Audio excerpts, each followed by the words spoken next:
this is Jim Carrillo. We're at the 2011 Celebrate Morgan Hill event, the awards dinner. And I'm here with our new supervisor, the county supervisor, Mike Wasserman. And I understand that you're having an event coming up really soon. Yes, I am, Jim. This Monday at 5:30 at the county building will be my public swearing in. And we've got RSVPs for a full house and very excited about it. Wonderful. All right. And how has it been for the last 2 months in your seat?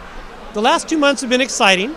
Last Tuesday, I don't know if you heard or not, but the county cut $55 million from its budget, did a mid-year budget revise, if you will, in anticipation of the effect that the state's cuts, $25 billion, will have on the county of Santa Clara. So I'm very, very proud we got it done, and that was a big step. Well, taking that much out of the budget, yes, that you must have put in some long nights to figure out exactly how we were going to do that? Yes. A lot of planning went in, a lot of meeting with different organizations and individuals to come up with a plan that was as least painful as possible.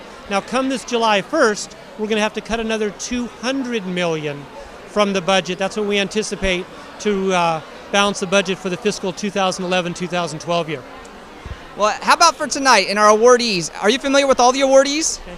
I'm familiar with them by the plaques, via the plaques that I brought for them. Each plaque is signed, beautifully mounted, and signed by each of the 5 members of the County Board of Supervisors. And I read about each of the individuals and organizations. I haven't met them in person. I'm looking forward to doing that tonight. That's right. And same here. I'm looking forward to all the introductions and get to meeting them through their speeches up on the stage. So thank you for attending, and let's look forward to a good night. Thank you. Thank you very much. Thank you. Some of the things that she does. She works at the community college for more than 10 years, I know. Woo. Yeah, 19 years, I think. Yeah. Great. All right. And she's worked at Chamber and Commerce for a long time. Very good. Yeah. And what school do you two go to? We go to Beaujean. We live in Roseville. Roseville. Well, give a call out to your school. What is Beaujean Middle School. Beaujean Middle School? And what's the mascot? The Bulldogs. There you go. Go Bulldogs. Well, have a good night, okay? Thank you. 2011 Celebrate Morgan Hill, and we've got some hors d'oeuvres to die for. And your name is? Patricia, And what's the catering company that's catering this event? this is Fuzio. Fuzio. Very good. All right. And what do we have here? This is a chicken with a peanut sauce. It smells delicious. If you're not here at the 2011 event, you should be. Thanks a lot. Hi, my name is Jim Carrillo, and I'm here with Sue Howell, our Business of the Year. And what type of business do you run? Okay, WERC, the Wildlife Education and Rehabilitation Center. That is the best business of Morgan Hill, the best business. What are some of the recent guests that you've had in your business? Well, one of them that we're working with right now is a beautiful red-tailed hawk, and she was hit by a car in early December and was brought to us. She has head trauma, and she has had lost peripheral vision, so she couldn't see on the side, anything on the side of her head, and she could not eat. She wasn't eating, and so we had to force feed her every day, build up strength, and she's been moved to different flight enclosures to build up strength. And after 2 months, she just started eating on her own, and the first time she started eating was 13 mice she had. They're deceased, but that's her natural food. But for all the volunteers that have worked with this bird, having to restrain her, having to force feed, medicate, everything, this is the most exciting thing to see. Now we hope that there's no other trauma going on, that has been reduced. And so within the next 3 months, we hope this bird will be set free to soar the skies again. They're flying mice traps, okay? They're out there getting rodents, and they are wonderful, and we need to work with them. Yeah. Absolutely. Now, was that actually injured, that hawk injured here in Morgan Hill? Oh, yes. Most of our animals do come from our area, from the South County. But we do get, especially the bobcats, the babies that come to us, they will come from all parts of the state. We are known for our work with raising single baby bobcats for release. And we've handled over 50 of them, and we're known with Fish and Game as the Bobcat Gurus. So the information people call us, and we assist in the raising of these bobcats, and then they are returned to their natural habitat. Don't you love it when businesses in Morgan Hill make Morgan Hill well known? Oh, yes, yeah. Well, thank you for all your work with work, and congratulations on Business of the Year. Thank you.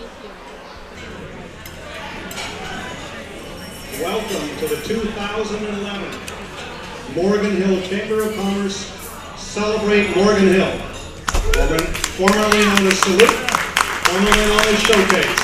Thank you all for coming. I'm Jeff Burris, your maitre d' for the evening. Oh no, change that. Thank you. I've recently been elected to be the chairman of the board for the Morgan Hill Chamber of Commerce, and duly honored to be able to do that.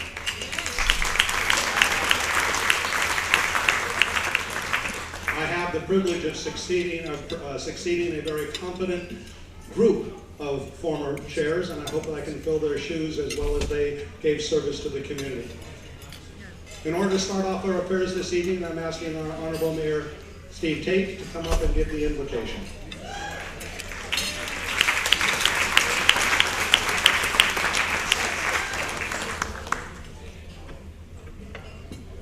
Thank you, Jeff. Morgan Hill is a very special place. Many reasons for that, but the primary reason for that is the people, our people, the people of Morgan Hill. They make it such a great community. Tonight, we gather to honor 2011 Celebrate awardees. They, together with the past awardees and many others of you who contribute so much, have made Morgan Hill community a better place to live, to work, to play, to grow up. Lord, we ask your blessing on Morgan Hill and its people and this event, the Scala Celebration tonight. With your guidance, we know that Morgan Hill will continue to thrive and to enjoy the inspired commitment and leadership of past, present, and future Celebrate honorees, as well as the many others who contribute to making Morgan Hill the special place that it is. Thank you.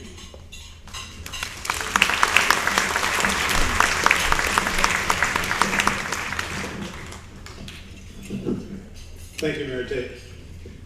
Because this is such an informal evening, having to get up and serve yourselves, I'm definitely going to encourage you that if you need coffee or something else to drink, don't wait for the break in the program. Go right ahead and walk through the back and pick up your coffee. And I believe there are still bottles at the bar in case you run out of those at the table. Being given an opportunity to speak to this particular group of people in this environment, I cannot resist the opportunity to tell you a little bit about the Chamber of Commerce. Most people are aware of what the Chamber does from an event standpoint. We put on a really good Taste of Morgan Hill. We've done that for 20 years now. This celebration, whether it's called Celebrate or Salute or Showcase or whatever it's been, has been going since 1958. Wow. That's a long time to celebrate the existence of Morgan Hill. We also this year have our second annual Earth Day celebration, which will be taking place on April the 23rd down at the Granary. So we definitely encourage everybody to show up for that and learn a little bit more about being green. And this year we're also going to repeat in a much better fashion what we did last year for the first time in the No Bull Barbecue Cook-Off. We've been successful this year in getting the KCBS organization to sponsor it. And that's not a radio station or a television station in San Francisco. That's the Kansas City Barbecue Society. And they do a very nice national event. So the people who come to Morgan Hill are coming to compete for national prizes. Last year was a phenomenal success. Not everybody got everything they wanted to eat. We figured there would be 2,000 to 3,000 people. That's what the society told us. That's what our organizers told us. 12,000 people showed up. This year we're going to be prepared. We're not going to be surprised. The primary beneficiaries of last year's benefit were the two Safeway stores in Nob Hill because they sold out of meat. But this year we're telling our organizers to come prepared for 15,000 and we're hopeful of hitting 20.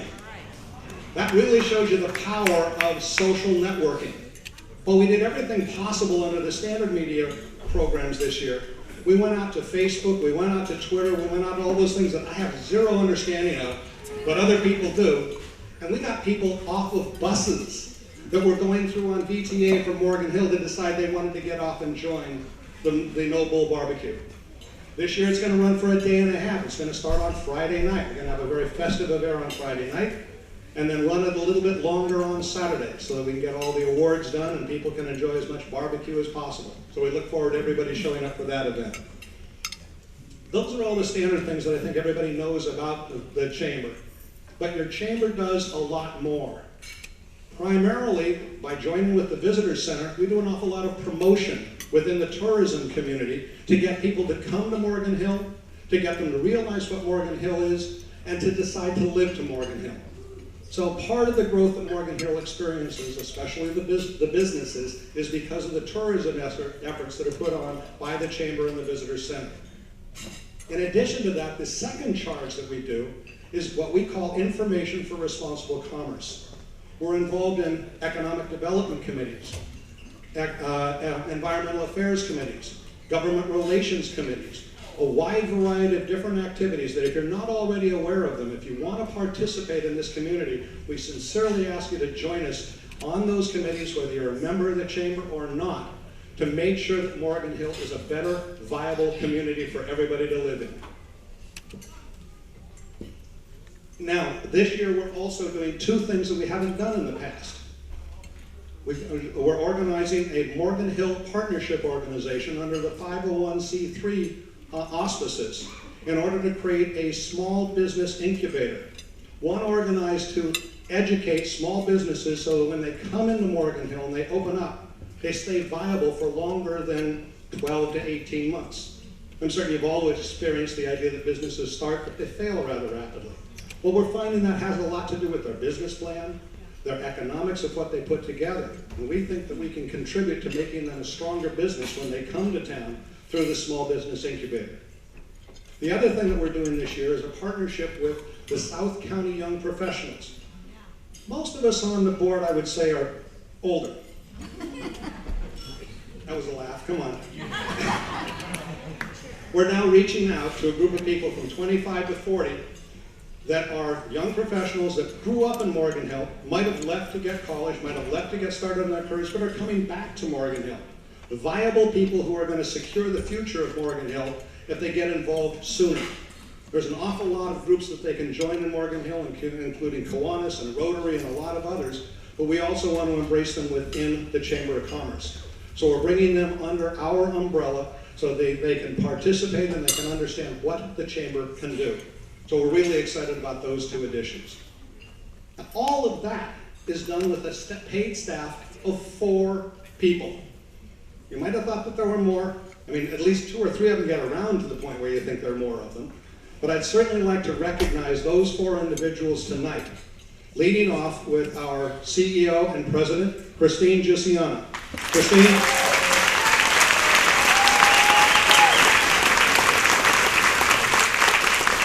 She is also our ambassador to international relations. In case you didn't speak English before, she will teach you exactly how to do that. The second person would be Gary Bryant, who's been with the Chamber for a long time.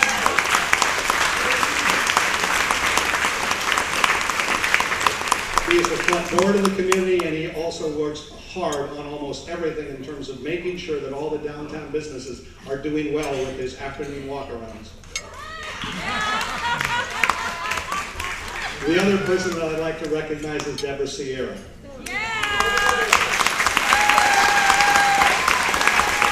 Deborah, where are you? You're back there. There you are. If you join the Chamber, Deborah is the person that you're going to talk to. She is our membership director. She does a phenomenal job of bringing in the members to the organization, and it's the most important element that we offer is membership to the Chamber. So Deborah, thank you very much.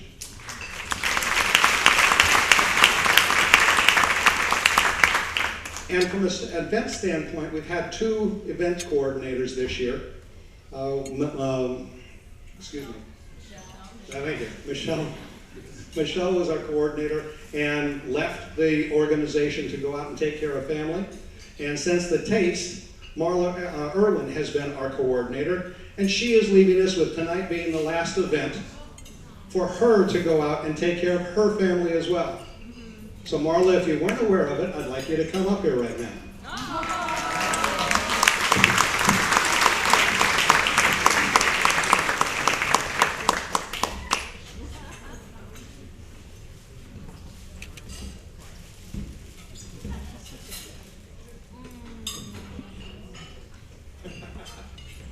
a little shy.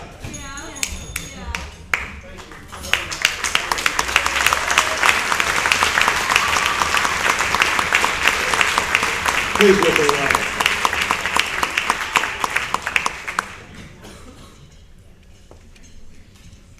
Tonight's event was in part due to the 4 people that I just read off that contributed, but there were 2 other really stalwart individuals that I'd like you to give a round of applause for, and Marion Tankersley and Jan Dean.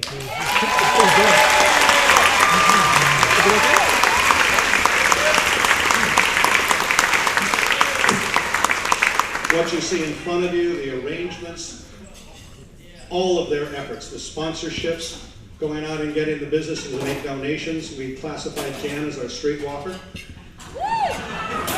She was there, she hustled, she got out there, she picked up every one of the gifts that you have in front of you. Tim, would you hold up one of those boxes? Maybe the one on my place. The mystery box. We have all of you who had an opportunity to purchase them. We've got 100 of them tonight. Fantastic little giveaways. If you haven't opened yours already, we suggest you open it, find a number inside, and that number will equate to a gift at the back table. Dollar value running anywhere from $50 to several $100s. And we want to thank all of the people who are on that chart on the back there, all the companies that gave to this organization to help us raise some money.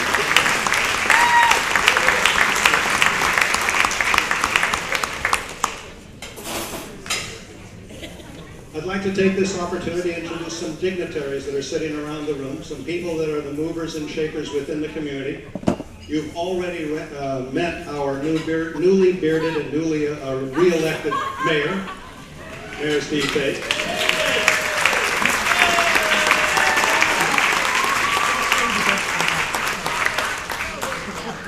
For many years, our community has been served by a South Valley representative in Don Gage, and he has been succeeded by a very competent supervisor from Los Gatos, Mike Wasserman.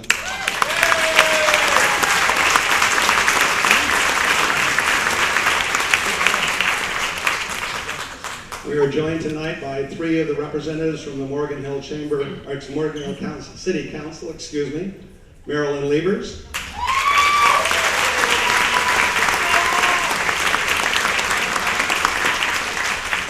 Larry Carr, William Carr, and newly elected Gordon Siebert.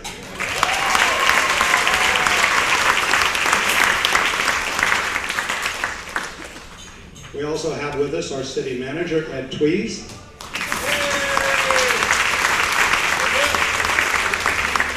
And speaking of new blood within Morgan Hill, we have an assistant city manager in Leslie Little.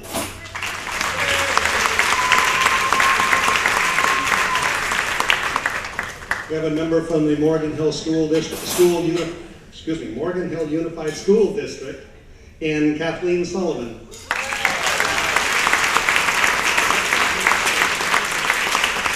And a representative from the school district in Bobby Tagnazini, I'm sorry.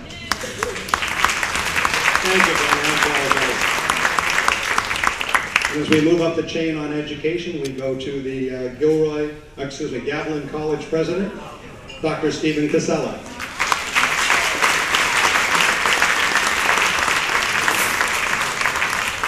And at that same table, we have 2 trustees from Gavilan College and Laura Perry.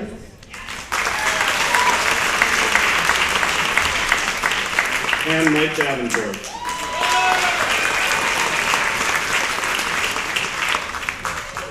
We also have the honor of having with us tonight the board chair for the Downtown Association, Eric Wallace.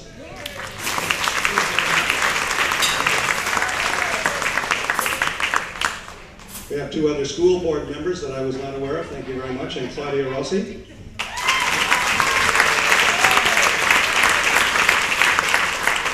And Bob Benedito.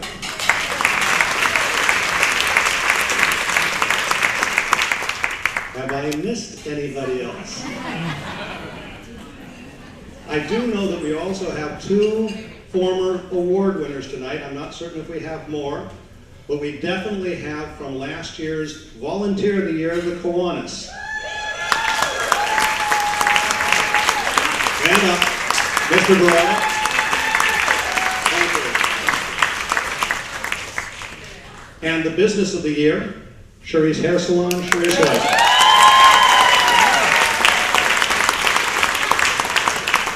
And if there's any other award winners out there from prior years, please stand up and be recognized. There we go.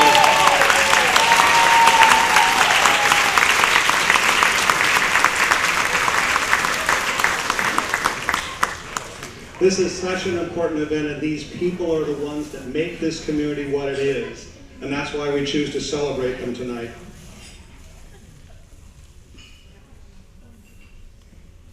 What I'd like to do at this point is ask my predecessor, the former chair in 2010, Brian Sullivan, to come up. We have an award for Brian.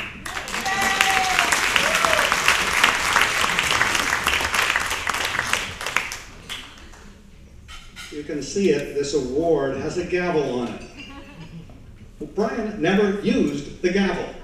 I'm not certain why. It might have been the soft-spoken nature or the way that he led the group, but Brian, in appreciation for dedication and service, as chairman of the board of the Morgan Hill Chamber of Commerce, we honor you with this plaque for 2010.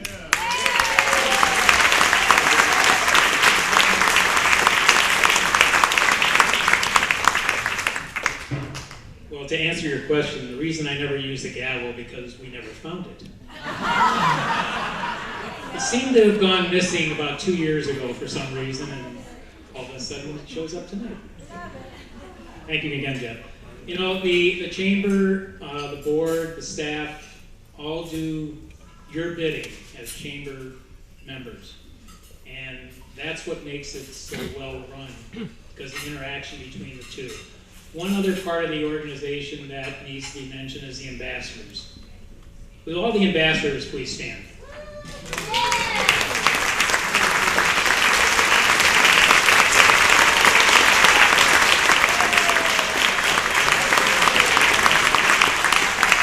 These are the people that attend all the ribbon cuttings. They reach out, they work all the different events. They just do numerous things within the chamber for you as members. And without them, you know, this function would not be held, because there wouldn't be a chamber without the ambassadors, without the staff, and without members. So I felt honored to have been elected as board chair last year, and I feel very comfortable and confident that in Jeff's hands it's going to continue again to be a robust year, just like we've had over the last 20 or 30 years. So thank you very much for everybody for supporting me as past chair, and Jeff, thank you.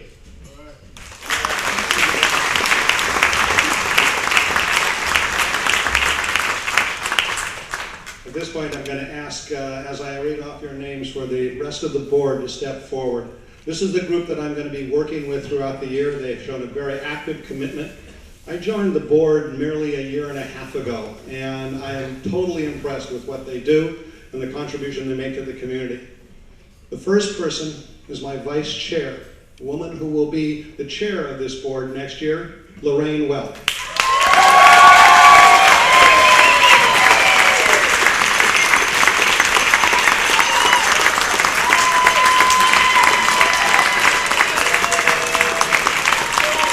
In addition to looking at Gavin, and we know what other award she's getting tonight, Lorraine is also responsible for the marketing, chairing the marketing division, which has responsibility for the taste. And when we were talking about the taste last year, she looked at me about halfway through and said, "I'm not going to do this again." I've had it. About a month later, we had a conversation. She said, "You know, maybe not." So she's going to be our chair for the taste again this year.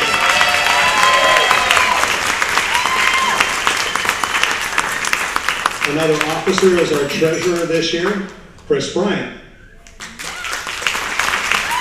Chris is also a past chair for the chamber, and he is also the chair for the No Bull Barbecue.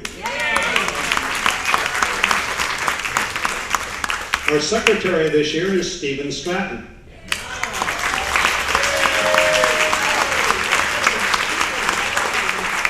In addition to running Stephen Stratton Financial and Insurance Services, he is also the Membership Services Chair for this year. In addition to these officers, along with Brian, we've got other members that are in the audience, and I'm going to ask them to step up first, or next. Miles Takeda with Heritage Bank. Miles is also going to be the chair for the Business Forum this year, as well as the Taste of Morgan Hill Car Show. Two people that I introduced previously. The first is Marianne Tankersley with Intero Realty.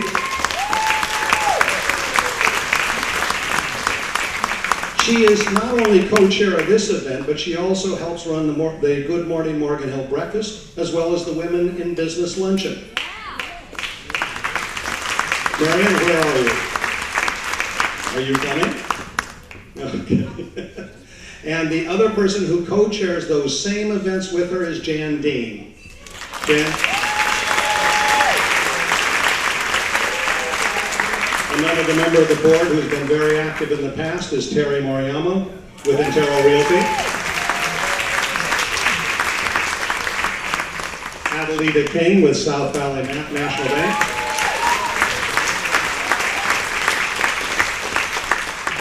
A new member of the board this year, Rich Friato from Friato's Service Company.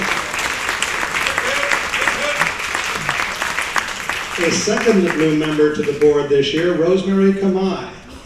17 years as a supervisor on the Santa Clara Water Board, has joined us, and she's taking on responsibilities for fundraising and is our primary contributor to getting us into a 501c3 category for Morgan Hill Partnership.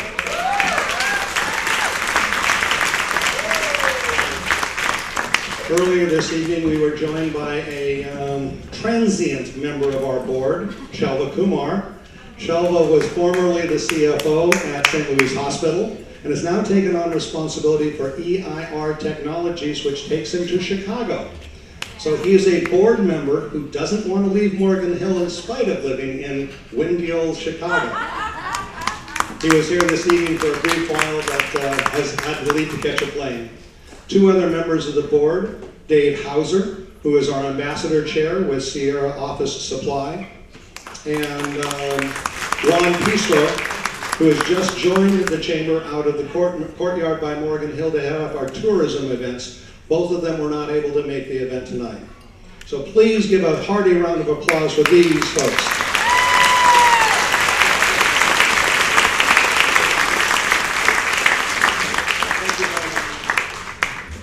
Chris, if you would stay with us. Yes, look surprised. Go right ahead. Brian? We have a special award for Chris Bryant.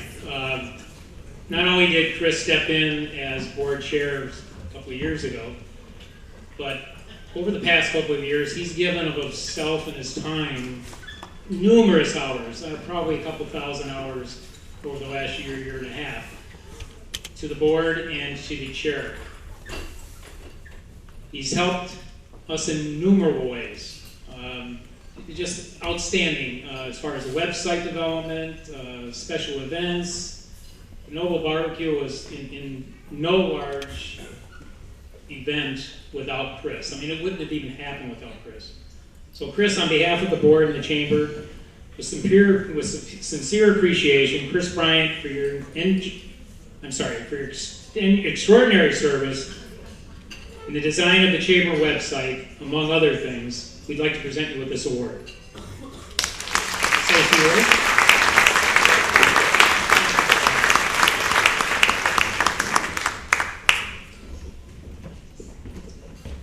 To my left, there's a very unusual wall hanging over here. I don't know if anybody has noticed it or not, but it is a beautiful, beautiful quilt.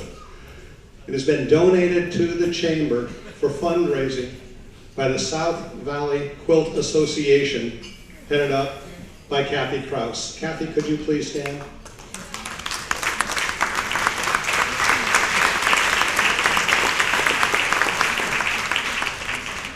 This organization has worked in tandem with the Taste.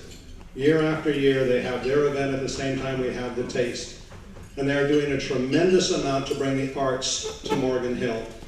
Their mission is to bring the art of quilt making and fabric art back to this community and revitalize it. They've done this for 8 years. They have donated this particular quilt to us. We're going to be raffling this off throughout the year as a fundraiser for the Chamber. So at the events that we have, you'll have an opportunity to buy raffle tickets. And at the Taste, we will announce the winner for that beautiful, beautiful quilt. Thank you, Kathy. Thank you, the South Valley Quilt Association.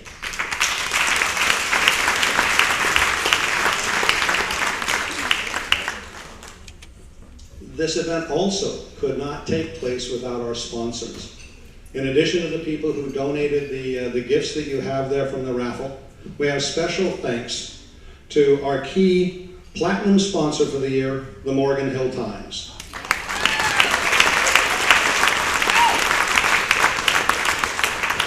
Robert, would you like to say anything at this point? Given an opportunity, you don't have to print it, you can actually say it this time.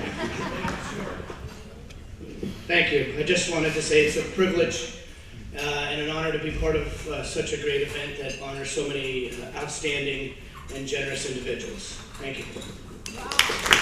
Thank you very much. Your editorials always seem longer.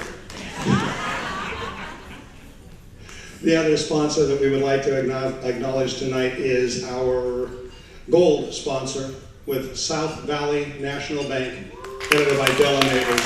Thank you very much. Can anybody guess who made the food tonight? It wasn't Mickey D's. Fusia. Fusia was our dinner provider tonight. They've done a fantastic job. If you get an opportunity, if you have not been there, you've now had a sample of what they can do, go and frequent our local companies. With that, we are on to the awards. And I would like to introduce my cohort in crime, the lady who's taught me how to speak the King's English much better than I did before. Although she has an Italian last name, trust me, she's an English Brit. Christine, Brit, B-R-I-T, Christine Giussiano. Thank you very much. The light up here is a little bit bright, so I apologize for the front tables. I want to just clear up a couple of things. We actually hid the gavel from Brian. We weren't going to let him in a meeting with a weapon. So just wanted to clear that up. And by the way, we haven't had a king in England for quite a while. So it's now the Queen's English.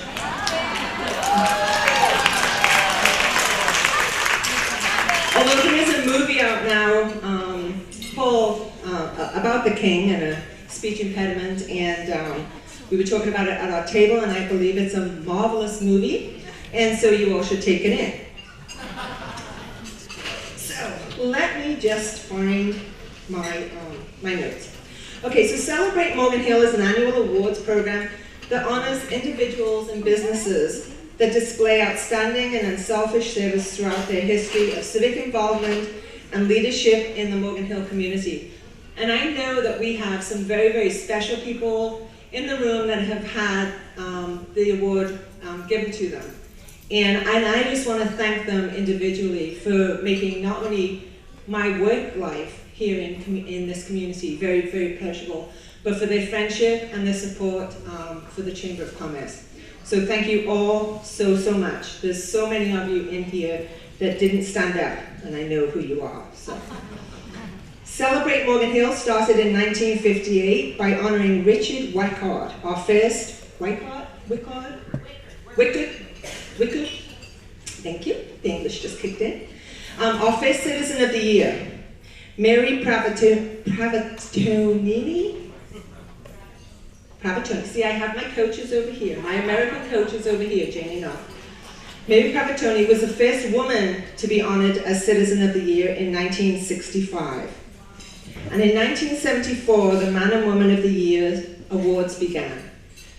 This year, we will present our awards for Student of the Year, Educator of the Year, Business of the Year, Woman of the Year, and Man of the Year, and the Chamber Volunteer of the Year, which we just started not so long ago.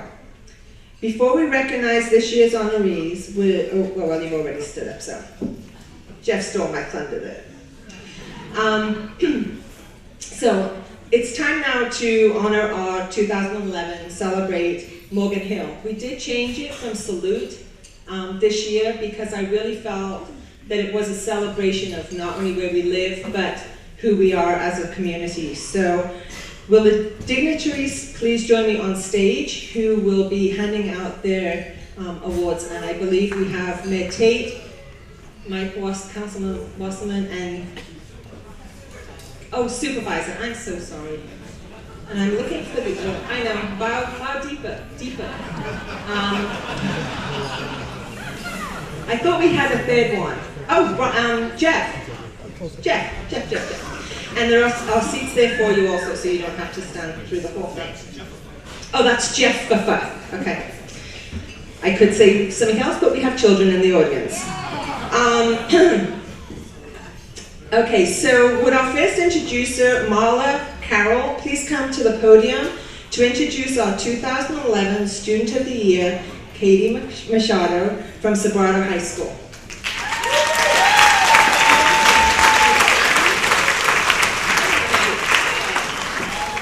Katie, come on up here. I'm not going to stand up here.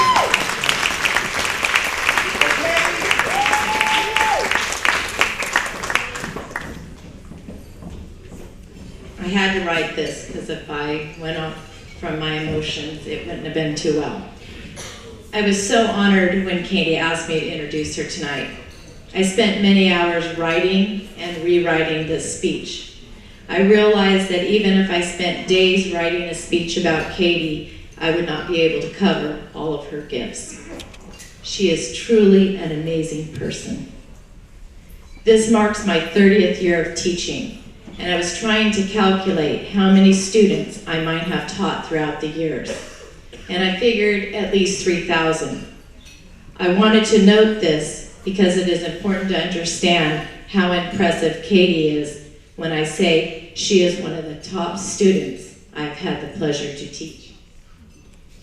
Katie has been in my leadership class for the past 3 years, and I have observed her in many leadership roles.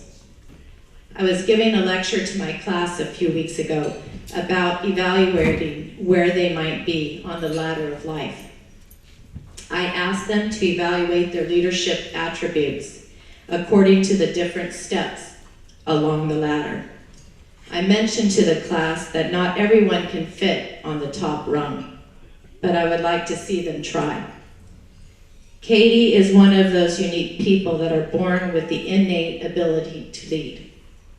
I believe she is one of those students that will be standing on the top rung.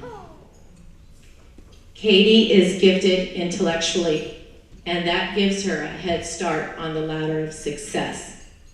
Katie is ranked #1 academically in her class. She is the only student at Sobrato that has ever achieved a 5.0 GPA over a 1-year period. And she is the first person to take 6 AP classes at the same time.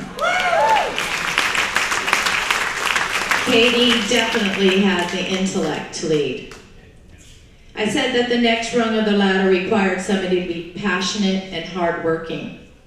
Katie definitely deserves to be on that step as well. I refer to Katie as the never-ending battery. I do not know anyone that can keep up with her energy and work ethic. Time is not a factor for Katie. She will work endlessly until everything is complete. Katie has been an inspiration to all the students she works with. She has shown that through hard work and dedication, incredible things can happen. You should see our rallies. There are no words to describe how amazing and spectacular they are, and it's because of the vision and inspiration from Katie. Further up on the ladder would require someone to have charisma. This is a difficult trait, and those leaders, there are very rare amount of these people. Of course, this is one of Katie's specialties. You cannot walk into a room without noticing Katie. She has an electrifying personality. Her smile alone can light up the room. I asked 81 of my leadership students to vote on who they would like to see head our many committees. Every single student voted for Katie. Katie's charismatic personality is a catalyst to those who have the opportunity to work with her. She is definitely a fireball, but this has nothing to do with her beautiful red hair. As we continue to climb the ladder, each rung becomes more difficult to achieve, and the next rung is crucial to leadership. The leader must have the ability to motivate and inspire others to become better than they thought they could be. Katie has definitely shown she can be on this step. I have observed Katie overseeing different groups of students, and every time she raises the level of their success. I watched in amazement as she worked with a group of freshmen that were struggling with their homecoming skit.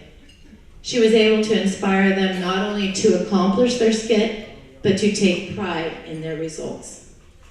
With Katie's optimistic and positive attitude, she is able to motivate people to reach their potential. You're probably going, oh, she's going to keep going. I could go on and on about all the different steps on the leadership ladder. However, I'm going to jump to the top rung, which very few people have been able to reach. And yes, Katie has that rare trait as well. I believe that the leadership trait that sets those powerful leaders apart from the rest is intuition. One must have the innate ability to understand and appreciate everyone around them. Katie is filled with love and compassion, and she gets along with everyone. She puts others ahead of herself. She knows that being a leader requires her to help everyone, no matter who they are, where they come from, or what they look like. Just as Atticus Finch says, you must not judge someone until you have walked in their shoes. Very few people have the ability to understand people that are not like them, and Katie has that gift. I know as she continues to gain wisdom throughout her life, she will be one of those incredible leaders that stands on that top rung. She will make all those she meets better people. I am one of those. I am truly lucky to know her. She is an inspiration and a true leader. And I introduce now to you an amazing person, Katie Machado.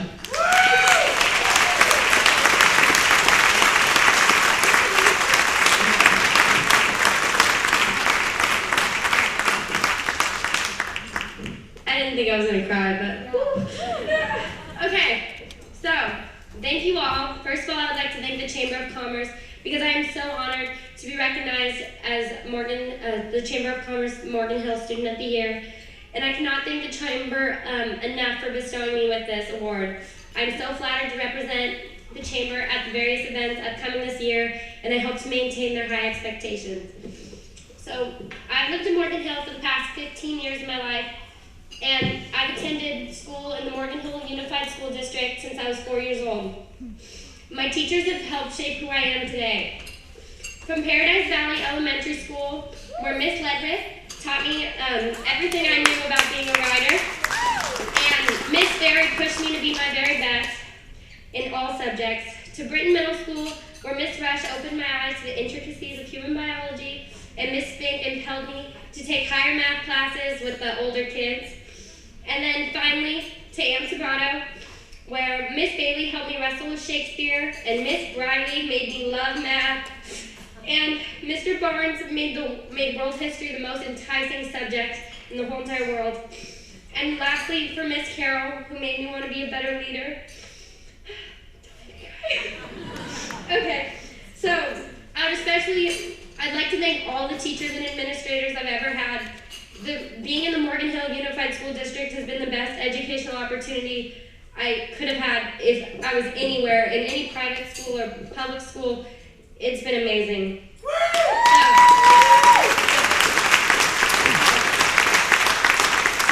I would especially like to thank Miss Carol. She's been my teacher for the past 3 years, and she inspires me every day. She puts up with me every day. She's like my second mom. She has a contagious and unwavering belief that everyone can succeed, and she's so proud of every student at Sobrato. Also, like Miss Carol, Miss Padilla is a great leader at her school, and she has done outstanding with her leadership. Anything she touches is like gold. She's so great. And she made an outstanding choice for Educator of the Year. With people like Miss Carol and Miss Padilla running Sobrato High School and pushing students to their academic limits, as well as inspiring them to reach out to other members of the community, it's been easy for me to succeed. It's not just the schools in Morgan Hill that foster the future, it's the town itself. We're a small town that thinks we're smaller than we are. As we all know, you can't go a day without running into someone you know at a Starbucks or at like the local supermarket. From our 4th of July parade to the Taste of Morgan Hill to Friday night street dances that my dad used to drag me to every weekend since I was like 5 years old. To Tuesday night tacos at Rosie's at the beach. Ooh, yeah. And then every year freezing during the holiday parade. This town is full of traditions and community events that bring us all together. This close-knit community intertwines your entire life and makes Morgan Hill become one giant network. The businesses here in town are full of caring and giving people. 6 years ago, I babysat for Sharice White's children. And last year, the Chamber gave her Business of the Year. And this year, when she heard I was named Student of the Year, she offered to do my hair and makeup for tonight. Yeah. And just like Sharice's kindness, Brad Ledwith of Ledwith Financial, and the husband of my 4th grade teacher, he saw my interest in stocks when I was just 10 years old, and he told me that one day he'd hire me. And 6 years later, he fulfilled that promise when he asked me to work in his office, where he took the time to teach me about stocks, portfolios, and gave me a mini economics lesson. So, having been president of my class and often soliciting many of you for sponsorships over the years, I can say that members of our Chamber of Commerce are very, very generous.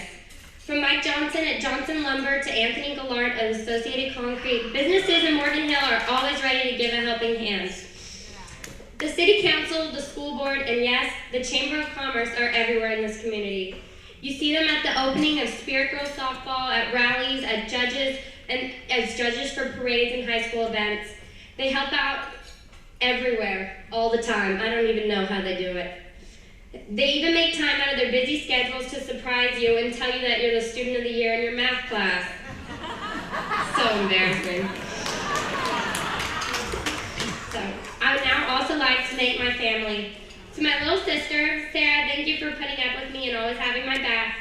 To my mom and dad, they've been my mentors, my chauffeurs, my coaches, my supporters, and my inspiration. Lastly, I would like to congratulate all of you honorees and thank the Chamber of Commerce for this wonderful award. Thank you so much.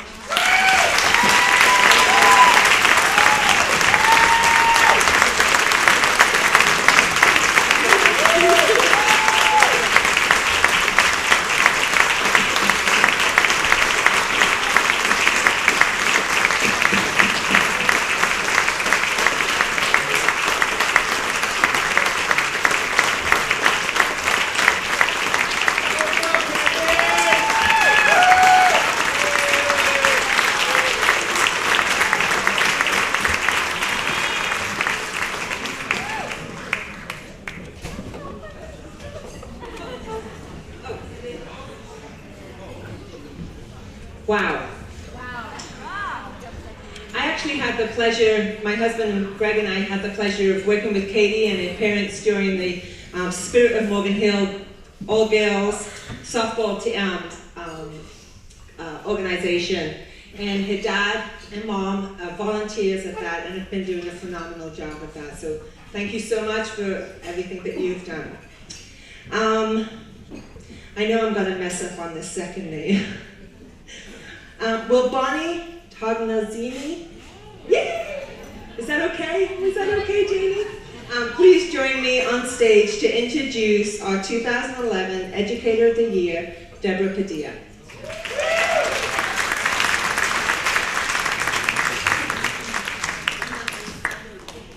Actually, could I have Debbie and Fawn Myers to join me, please?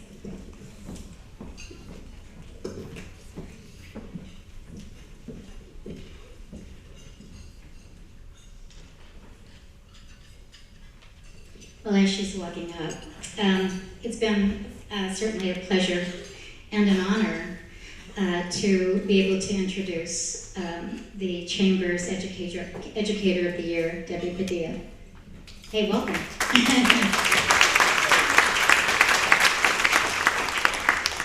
Debbie was a teacher for 8 years. She was an assistant principal at Live Oak High School for 4 years. And she has been the principal at Sobrato for the last 3 years. Debbie has worked tirelessly to improve the quality of instruction for Morgan Hill Unified School District and for all of our students. She's hardworking and she encourages and inspires others to higher levels of performance, commitment, and motivation. In addition, Mrs. Padilla believes in shared leadership and actively coaches and advises teachers to take increasing roles of responsibility at the site and at district levels. She has been a wonderful mentor, exhibiting all the professional standards of educational leaders. She always has the students' academic, social, and emotional success. It's at the heart of every one of her decisions. She has a commitment to find innovative ways of improving educational services using existing resources, working closely with the counseling staff and her leadership team to reach out to families of underserved students to create remediation and intervention programs and propose a restructured schedule to include school-wide collaboration. She has a strong background in curriculum and instruction, and she helped develop district-level draft forms and procedures to be used by student study teams to more consistently refer students to intervention prior to referring them to special ed. Mrs. Padilla believes in respectful two-way communications. She was the first principal in the district to convert to an online gradebook so the students and families would have regular access regarding academic progress. Under Debbie's leadership, Ann Sobrato School's test scores have increased 52 points. Well done. She is fluent in Spanish, and she was the recipient of the Bilingual Education Award of Excellence for Santa Clara County in 1996. The district, the school board, the superintendent is very proud to have Debbie Padilla as a high school leader, and we all congratulate her along with the Chamber for her dedication to all of our students. I'd like to also introduce Fawn Myers, her assistant principal. She'd like to say a few words as well.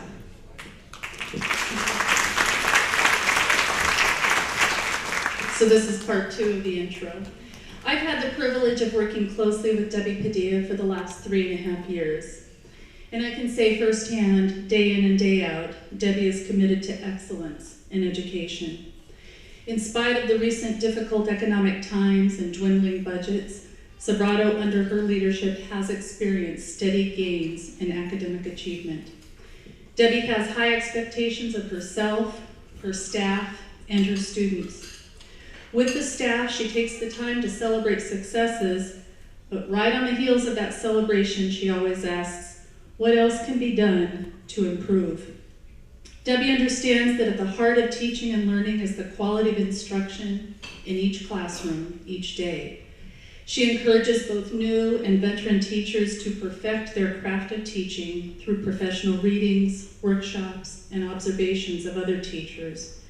She also encourages a mindset of rigor and an ownership of learning for all students, whether it's the below grade level students who struggle and want to give up, or advanced students who want to take easier classes.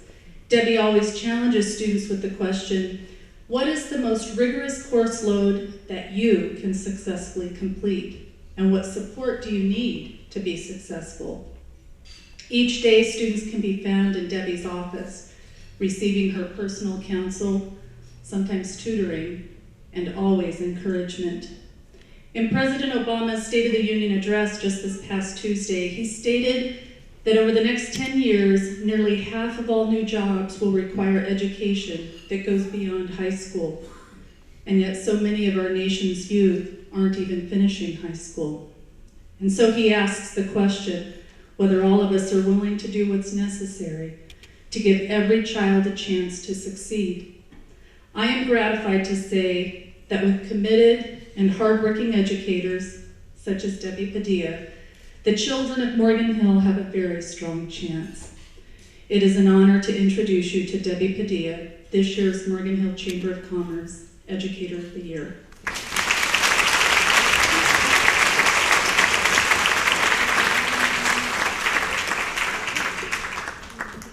Okay, and I'd like to thank the Chamber for having Katie go first, because there's no way I can compete with that. But that's okay. First of all, I'd like to say I'm very honored in receiving this award, and I was definitely taken by surprise. Thank you to the Chamber for recognizing the hard work and dedication of not only the recipients that are here tonight, but many of the talented people in our community. It's your commitment to Morgan Hill that really helps our community thrive. I'd also like to first thank my family who's here. My parents, my dad, my mom, my stepmom, who are here with me tonight. Their leadership helped get me to where I am now.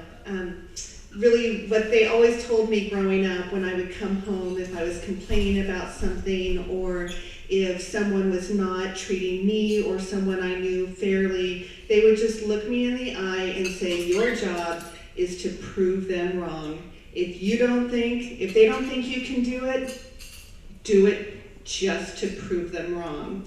We have a little stubborn streak in our family. So I've always lived by that motto. My job is to make sure that all students can succeed, that they can reach their highest goals, and that they can look others in the eye that may not believe in them and do it and say, guess what? I've proven you wrong. I am the best person in this community. I have reached my goals with or without you. And that's really our job with our students and with our community, is to help them see that it's a power within that helps them keep growing strong. I'd also like to thank my children who are here. It is very hard to be the children of an educator. And they like to remind me of that on a regular basis. They have grown up doing events not only at their own schools, which are public schools in Gilroy, that's where I live, but believe it or not, they've actually spent more time in Morgan Hill schools. They have spent their time going to Live Oak sporting events, Sabrata sporting events. My middle son has seen drama performances and choir performances from all of the Morgan Hill schools. And they have grown up, I think, knowing probably more about the schools in Morgan Hill than some of the kids that go to Morgan Hill, because that's where they spend their time. And it takes a lot of dedication on their part to be supportive of me, and I truly love them and appreciate their support on the nights that I don't get home until late, or when they have an activity and say, Mom, who's picking me up tonight? Because you never know who may show up. And their patience just in having to live in the household of an educator. I love you very much and I appreciate you. The other people that I want to thank are my other family, which is my Sobrato family that's here tonight, supporting me.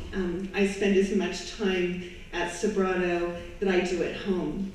And the people that I work with are not just friends, they truly are family, and we truly support everything that happens at the school. And they are here tonight, and I do love them and appreciate them for all that they've done as well. Now you get to hear my speech. So, thank you for your patience. When people think of educators, they tend to think of the classroom teacher. In fact, my own children, my oldest son always, has told me, you're not a teacher, you're an administrator.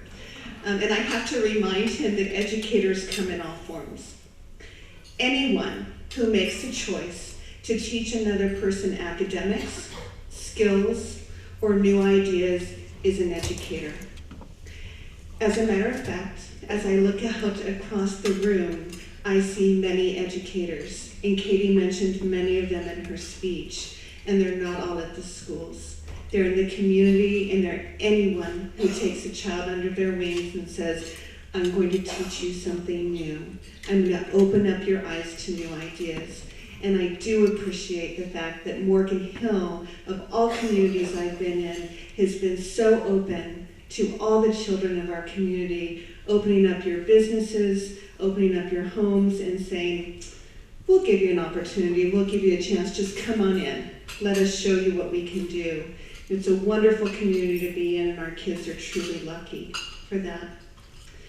Throughout my career, I've been blessed to have coworkers and mentors like Bonnie Tognazini that share my passion for learning. As a principal of Van Sobrato High School, I've been able to turn my passion, vision, and goals into a reality that supports our entire community. I believe wholeheartedly that all students can and will learn, sometimes whether they want to or not. As educators, we need to guide students toward the fulfillment of their dreams. How do we do this? My philosophy is actually very simple. We have high expectations for all members of our community.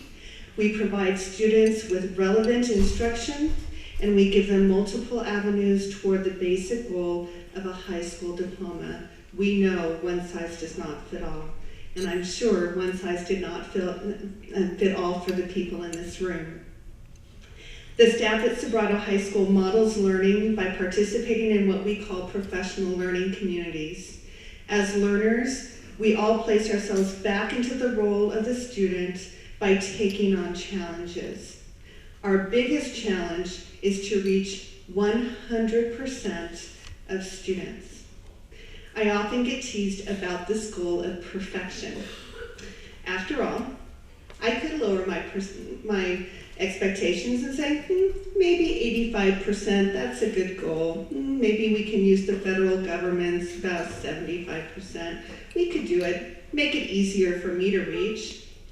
But then I would have to be comfortable with the idea that certain students will automatically not have the support to reach their goal.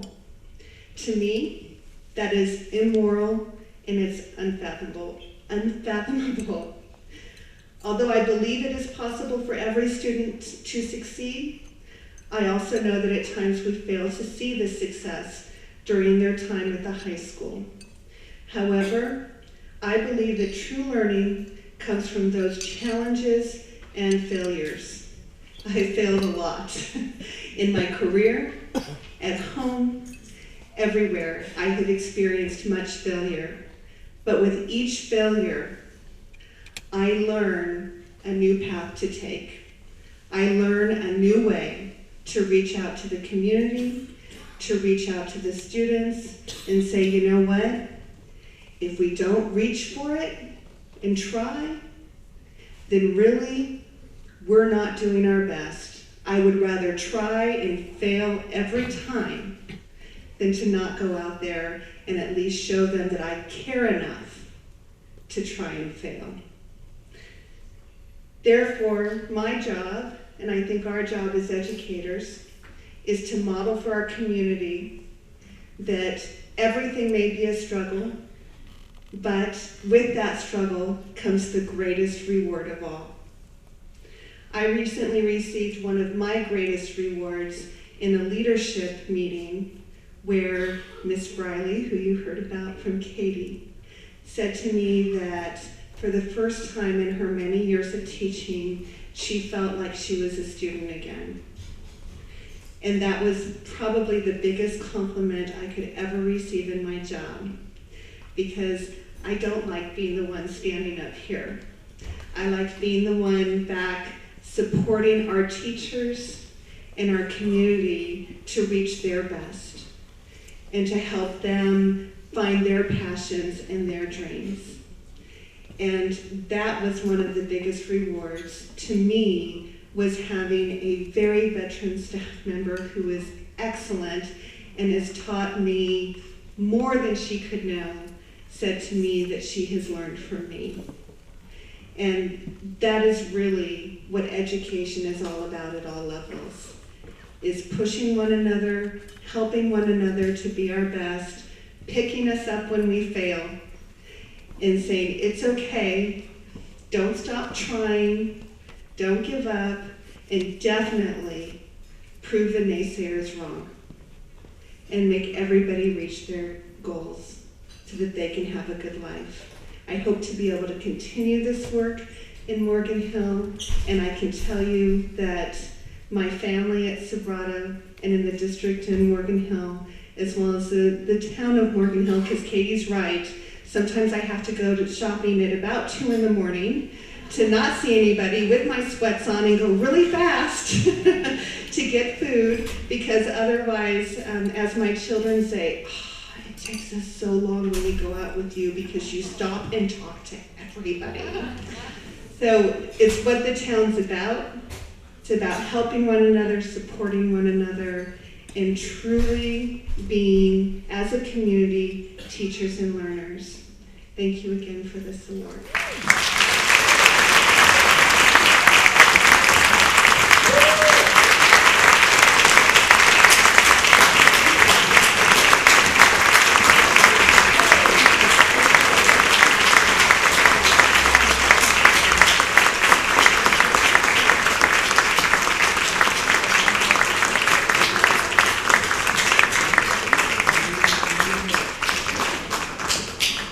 Each of our honorees this evening are receiving a plaque not only from the Chamber of Commerce, but from Assembly Member Bill Moaning, Board of Supervisor Mike Wasserman, and also a certificate from Barbara Boxer and our Fair City, Morgan Hill, represented by Mayor Tate.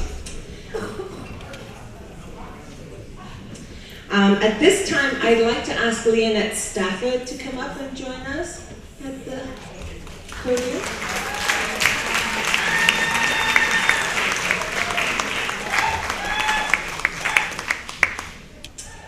As Leonette's making her way up, I'd also like to tell you that this procedure this evening is being recorded by MHAT, Morgan Hill Access Television. It will be available, I'm assuming in a few weeks, for everyone to view. So if there were some people that were unable to make it this evening because we did sell out, please have them go onto that channel. Leonette's breathing really heavy over here.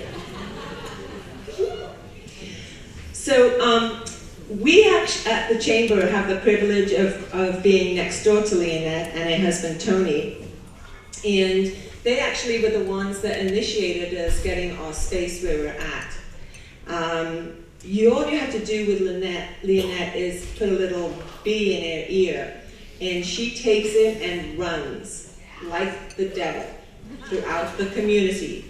And so we just happened to say that we were looking for some office space, and here and Tony practically put the deal together for us.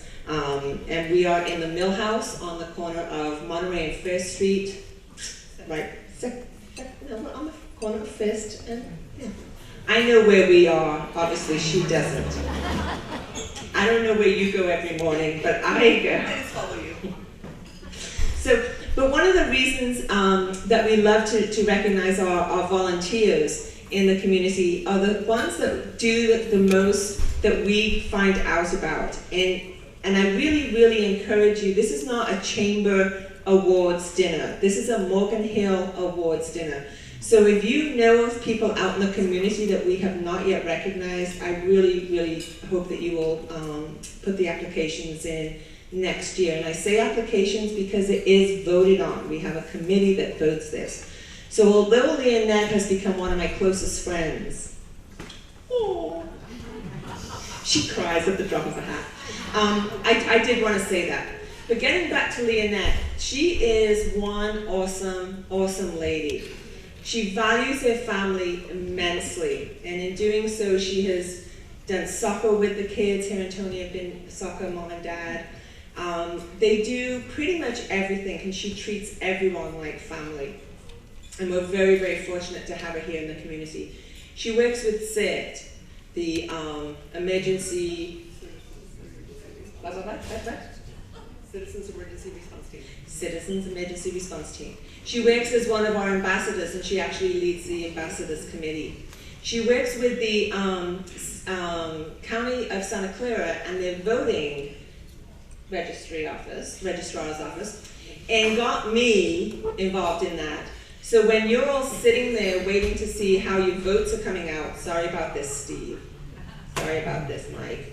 But when you're waiting for that, this last couple of times, it's been me holding everything up in San Martin, making sure that Leonette and her rest of the crew have got everything ready for me to send up all the ballots up into Santa Clara, and then that's when they're counted.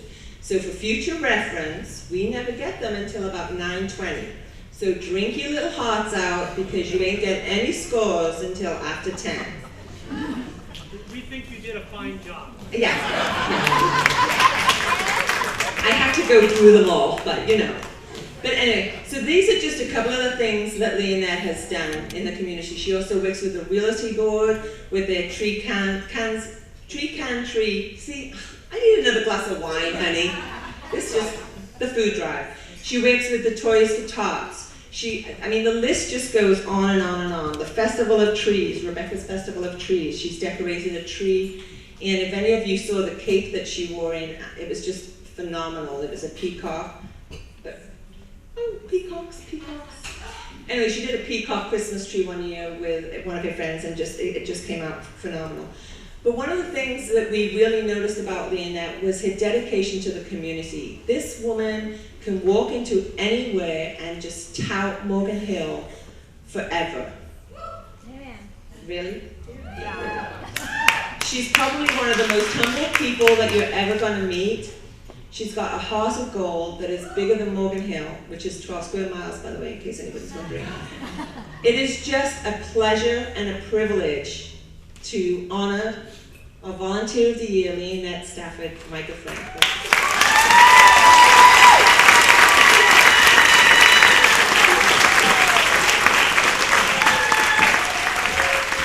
Wow. So I told Cherise today, she's my hair and my do, that biggest thing I could do first is breathe. So, okay, I did it. And then Chris told me I could only have my speech on a Post-it note. So I will proceed. Now I too. Well, I didn't listen to that either. Anyway, and I too saw the King's speech. So, any of you that saw it, you know, it's all written up with red. I did the same thing. Anyway, so it's been about a little over a month since I was surprised and overwhelmed by receiving this honor as Volunteer of the Year. And a few little leaks sprung from my eyes. As I do often, though, I start questioning, why me? And yes, if you came to my house, you'd find that I'm not the best housekeeper. I always have laundry to do. I work late nights, and if you stop by the office, you'll probably see that I've got a lot of filing to do. Yet, I never seem to find time or make time, schedule time to do that kind of stuff, because I love being involved in this community. I love volunteering, I love participating. I'm very, very passionate about this community, as Chris has already shared. And that's what's so great about this community. I'm only one person, and there are so many people in this community that are deserving of this award. And I kind of believe that I'm something of a Whitman sampler of the volunteer special. I've experienced being, for those of you in this community who have home and school in Southern California, where I came from, at age 27, I was PTA president, which is Parent Teacher Association. It's a national organization, in case you didn't know. Anyway, I took that on when I had 3 small children and was working. That was kind of crazy of me, but I did. Always been involved with kids and family. I've been the Sunday school teacher. I've been the soccer coach when my husband was the league president for Toros, which has kind of gone by the wayside. You know, and of course, being the soccer president's wife, you fill in as linesman and ref. And, oh, honey, we don't have a coach. Would you mind being the coach for this team? So, also the softball teams. We've run the gambit, the parent-teacher aid. I was a Girl Scout leader. I have my 35-year pin. My mother got me involved in Girl Scouts a long time ago, and I followed that through with my 2 daughters. I've served on many steering committees, both in my professional occupations and here in the community. I've been active with the local political process, as Chris has already shared. I've been involved with CERT, and my passion goes out for us to be prepared for any disaster, not just earthquakes. Back when we had our telephone lines clipped, that's just one form of a disaster that's out there. And I truly believe that more people in this community need to get involved with community emergency response team, because it's not just earthquakes. But if we do have an earthquake, we will have to survive on our own for at least 72 hours to up to a week. You know, you just don't know. So that's a plug for that. Also, the American Red Cross, they do an amazing job on disaster responses. Of course, I'm passionate about the Rotary and what their philanthropic efforts are. And of course, the Morgan Hill Chamber. This community is amazing. Now, I know that each of these organizations have dedicated people in them, and any one of these are deserving of this kind of an honor. The amount of time and energy, it boggles my mind, and I'm sure for those of you who are going through the different processes, it boggles your mind, because it's like, oh my God, I didn't know it was going to take this much time. But their commitment, for any one of them that may be the grand poobah of the Kiwanis, or the president of Kiwanis or Elk, and last year's Volunteer of the Year, the Kiwanis. Yes, and just the monthly, weekly, daily commitment that you have to get there. But it's also the Scout leaders who care so much for our young children. I mean, the list just goes on. There's so many words for me that when I was honored with this award that, you know, kept coming up over and over. One was humble, and the other was being gracious.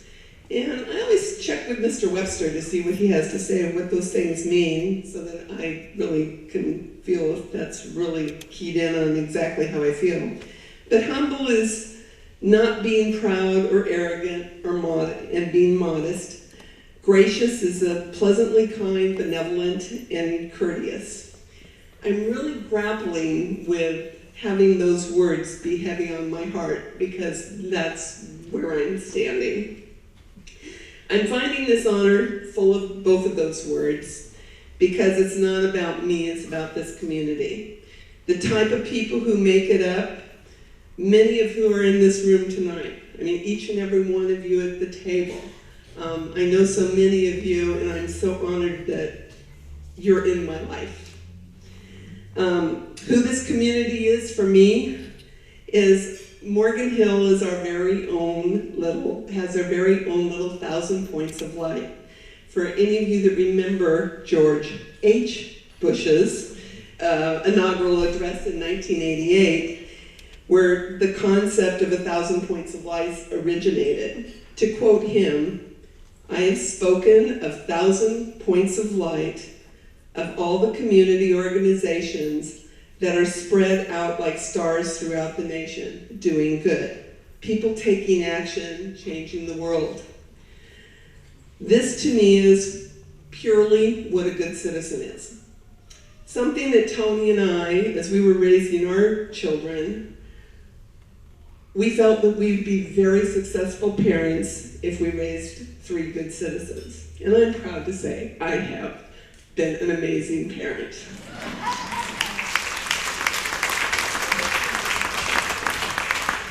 What I'd like to leave this community tonight is our future. I have 3 young ladies that I'd like to introduce you to.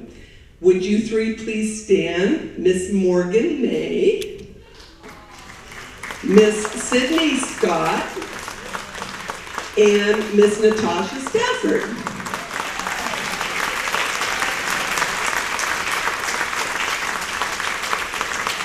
These are our future good citizens. What it means to me to be a good citizen, and for any of you, I started researching the internet. What exactly is a good citizen?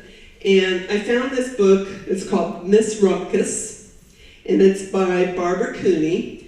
And there are programs put on that this is a reading material in the age kindergarten all the way through 12th grade. They read this book and they determine what a good citizen is. And so I ordered one for each of my granddaughters so they get to read it to me. And basically a sense of what a good citizen is they do their shares of chores at home. They didn't know this was going to be a lesson on what they need to do at home. And you parents can kind of take this under your wing too, home or work. Good citizens use polite manners. They cooperate and use kind words with friends. Good citizens follow the rules and respect others at school or work. Good citizens help to keep the community clean and safe. Good citizens take care of their country's land, water, air, and learn about the country's symbols. I want to thank my members and my family. Julie, my oldest daughter, who was unable to be with us tonight, she had a previous engagement, so she's out of town. But my daughter Stacy, my son Chris, and their spouses, and our 3 granddaughters, for making me who I am and who I have aspired to be is because of you guys. To Tony, the love of my life since 1966. It'll be 45 years next week that we met. He's put up with all my community passion and is known as Leonette's husband. Honey, I love you. And thank you to all of our friends in this amazing and beautiful community for being here to see and receive these awards. This community inspires me. It inspires me to continue being a good citizen. And I'm truly blessed to be part of the Morgan Hill community. And thank you.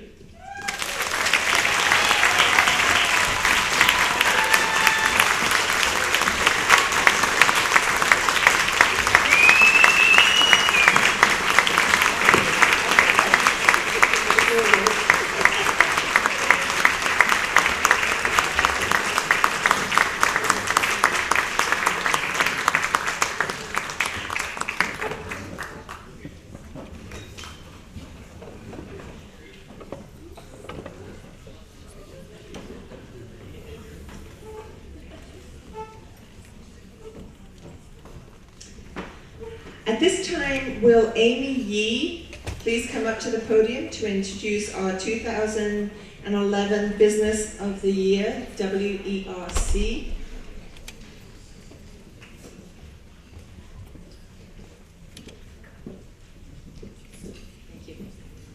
Sue, could you come up here, please?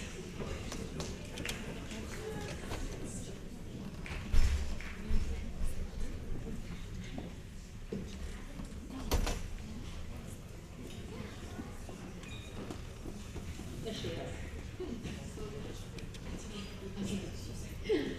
My name is Amy Yee. I'm the president of the board of directors of WRC, the Wildlife Education and Rehabilitation Center, and I'm also a volunteer at the center. First, I'd like to take just a moment to introduce the other representatives of WRC who are here tonight. First is Colleen Brazan. Colleen, could you stand up, please? Colleen is our animal care supervisor, and she also writes all the wonderful weekly blogs and the Animal of the Month stories in our local newspapers. Two other board members are here also. Susan Capello, could you please stand up? Thank you. Susan is my predecessor as president, and she held that position, I think, for too many years to count. I'm not sure. Teresa Stevenson is here. Teresa is a long-time volunteer with WRC. She's a board member, and she's also the outreach coordinator. Are there any past board members here? I know a lot of people in Morgan Hill have been on this board. Lou Mervis, is Lou here? Where is she? Oh, thank you. Okay. I'm sure a question on a lot of people's minds is, how is it that a nonprofit like WRC should win a business award? And I wondered about that myself. So I looked it up in Webster's, and a business is simply a particular field of endeavor. The term nonprofit means not conducted for the purpose of making a profit, or a business organization that serves some public purpose. And that is precisely what WERC is, a business organization not conducted for profit, which serves the public purpose of wildlife education and wildlife rehabilitation. Though we're a nonprofit, WRC is a professional organization. In 1992, it became one of only 12 wildlife rehabilitation organizations in the world to be accredited by the International Wildlife Rehabilitation Council. WRC is licensed by the U.S. Fish and Wildlife Service, the California Department of Fish and Game, the U.S. Department of Agriculture. We're a founding member of the California Council for Wildlife Rehabilitation and a longtime member in good standing of the National Wildlife Rehabilitators Association. We're a founding member of the California Council for Wildlife Rehabilitation. I may have misspoke there. So let me tell you a little bit about Sue Howell. She's our executive director and the work of WERC. In 1990, Sue was the manager of the Youth Science Institute's South County Wildlife Center, when YSI made the financial decision to discontinue its wildlife rehabilitation services. This meant that there would no longer be a place in the South County area that cared for wildlife in need. To take up the slack, our community stepped up and WERC was founded. In the past 20 years, WRC has cared for thousands of injured, orphaned, and sick wild animals. In the spring, of course, WRC receives an influx of babies of all kinds, birds, opossums, and often bobcats. Baby bobcats require very special care, and in this WRC is again on the cutting edge of wildlife rehabilitation. In 1994, WERC pioneered the use of anti-imprinting methods to raise orphan bobcat kittens. This is the first time in the world that these methods were used with bobcats. This requires a trained volunteer disguised in a bobcat costume, rubbed down with fresh herbs to feed the kitten and care for the kitten. The purpose of this is to never, ever allow the bobcat kitten to associate human beings with food, shelter, or anything else that's desirable, because it's very dangerous for them to hang around humans once they're released. So needless to say, this is a pretty intensive effort. Using these methods, WRC has successfully raised at least 50 bobcats and released them wild back to their native habitats. Now I'd like to introduce you to Sue Howell, who will accept the Business of the Year Award on behalf of WRC. Sue?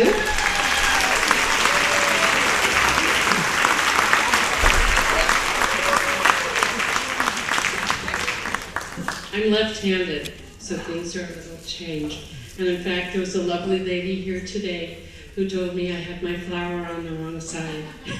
And I told her I am left-handed, and so it's natural for me, so I'm maybe the only one with a flower on the other side. WERC's wildlife program only cares for native wildlife. We do not charge a fee and receive no state, federal, or local funds. It is all by private donations. We have 15 different enclosures on site that meet or exceed state and federal requirements. Many of these enclosures, including our small clinic, were built with the help of this community. Members of the Kiwanis Club, the Rotary Club, and the Boy Scouts have made these enclosures and our site possible. We are not open to the public, as it is against the law to have wildlife that is going through rehabilitation on display or exposed to any of the public. And that is why people want to know where we're located, and they'll never know. It's a big secret. Although we are known for our work with eagles and bobcats, we also care for hummingbirds, finches, gopher snakes, pond turtles, badgers, owls, hawks, and scrub jays, just to name a few. One of our most remarkable cases was a bald eagle that had a collision with the U-Haul truck on Pacheco Pass in April of 1996. It took Fish and Game over 30 minutes to remove the twisted, mangled wing from the outside rear view mirror of the truck. The bird was taken to the Animal Care Center and stabilized. Later, Dr. John Quick formed a team of veterinarians led by Dr. James Roush, a renowned orthopedic surgeon, who came in and took a metal plate and to the base and added to the broken wing that was up here in the humerus. And he took the shattered bones and screwed it into this metal plate, and so that the bird would have a chance, even though a very slim chance of survival. The bird was then taken to our facility for intensive care. We worked with feeding the bird and also of making sure it had the medication and all the comforts it needed. Now, working with an eagle, especially a bald eagle, is really a great honor. It's also a lot of work. The eagle could stand 3 feet high. Its foot, its talons are as big as your hand. And actually the talons, the nails, are as long as your finger. So working with a bird like that requires a lot of training, work, but it was well worth it. The bird made a remarkable recovery, and we were thrilled about this, until sadly we had to transfer the bird to another rehab facility in the Sacramento area because we did not have the proper enclosure for it to proceed with its rehabilitation. This was a blow to us. It was, I'd say, a big blow to us in the community because this was the Santa Clara County's only wild bald eagle. It was released 8 years previously as part of the reintroduction program of the bald eagles to California. It resided in this area, and we had to transfer it out. We were qualified to handle it, but we couldn't do it under regulations. Sadly, as I say, sadly again, we let her go, and she was eventually released back to this area. But we were determined we would never let this happen again. It wasn't right that we could work so hard with this animal, had to transfer it to some other place. So with help from our community, a fundraiser was held, and we received enough funds to design and build an enclosure for eagles. We have the only large enclosure, which is 100 feet long, 20 feet high, and 20 feet wide, that meets all requirements for housing eagles. We have worked now since its construction with many golden eagles, owls, hawks for their pre-release conditioning. And to even make sure that we were trained, taking steps further in our training, 7 of us went to Alaska and trained at the Wildlife Center up there in Sitka, Alaska.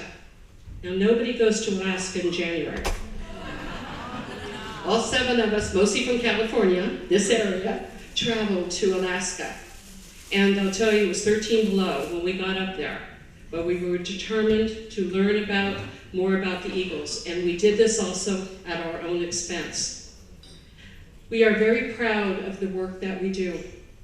It's a lot of work, very, very hard, and it is something that is very special to our community.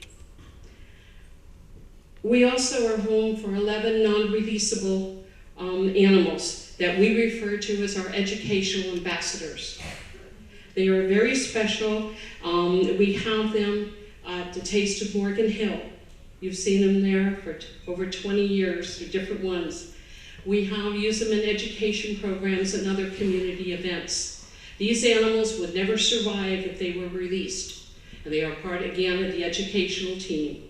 And we take very good care of them under special permits from Fish and Wildlife. We are their caretakers. As wildlife rehabilitators, we have a unique perspective on presenting wildlife to the public. We have a better grasp of the natural history and behavior of the animals we are presenting and appreciation of the wildness that these animals have.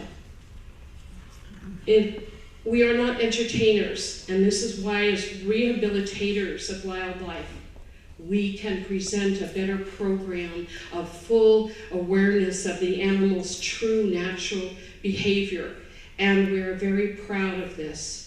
For the many years we have gone into the schools and we have developed a special curriculum that enhances the educational aspects of the wildlife around us and also for awareness. Our goal is to coexist, and that's very important. We want to thank the Morgan Hill Community Foundation, Air Systems Foundation, Cisco System, and Hitachi, providing funding for grants so that we can continue going to our local schools and helping to educate our children. For over 20 years, WERC has received more positive national and international publicity than any other nonprofit in Morgan Hill.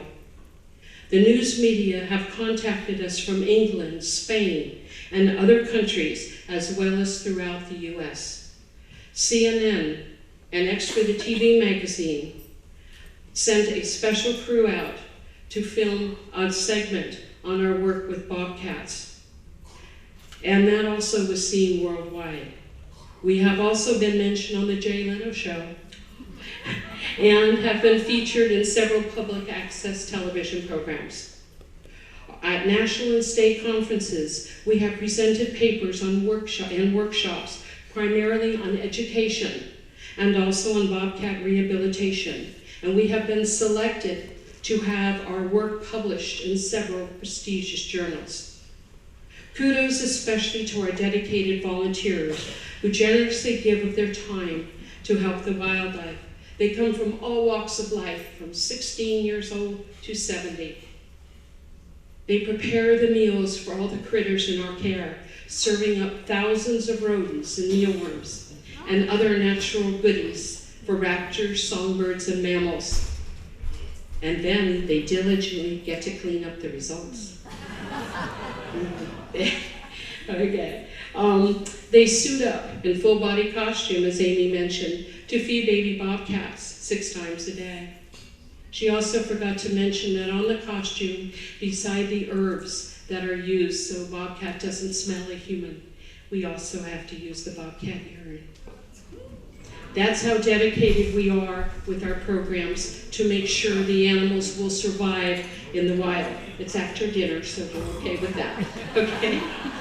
The volunteers also provide intensive medical care and physical therapy to injured animals. They learn the proper species, restraint techniques, and also identification and behavior. They build and maintain animal enclosures, participate in public events throughout the year, and raise funds to help us care for these animals.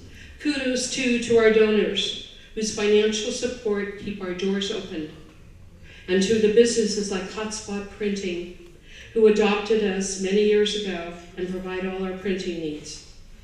And of course to Cherise, hair salon too for my makeup. False eyelashes and hair. Thank you. It was a great, great thing that she has done for us tonight. They also organized a doggy wash, which the proceeds went to WERC, and a great help that we needed. To Paige Jackson, for 19 years, she has donated all proceeds from the annual Pet Photo Day to WERC. To Leah, where are you? A fast frame. Wave. Sorry, I can't see her. Wave. Oh, she's way back there. Fast frame. For all her donations of the framing for auction items that we have and the discounts for Pet Photo Day.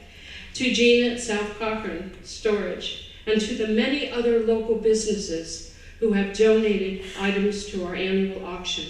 To the Chamber for the support. And I am very proud to be an ambassador, a long-time ambassador, because the Chamber is very special, as others have mentioned. I thank all of you and humbly accept this amazing honor on behalf of WERC, the Wildlife Education and Rehabilitation Center. Wow.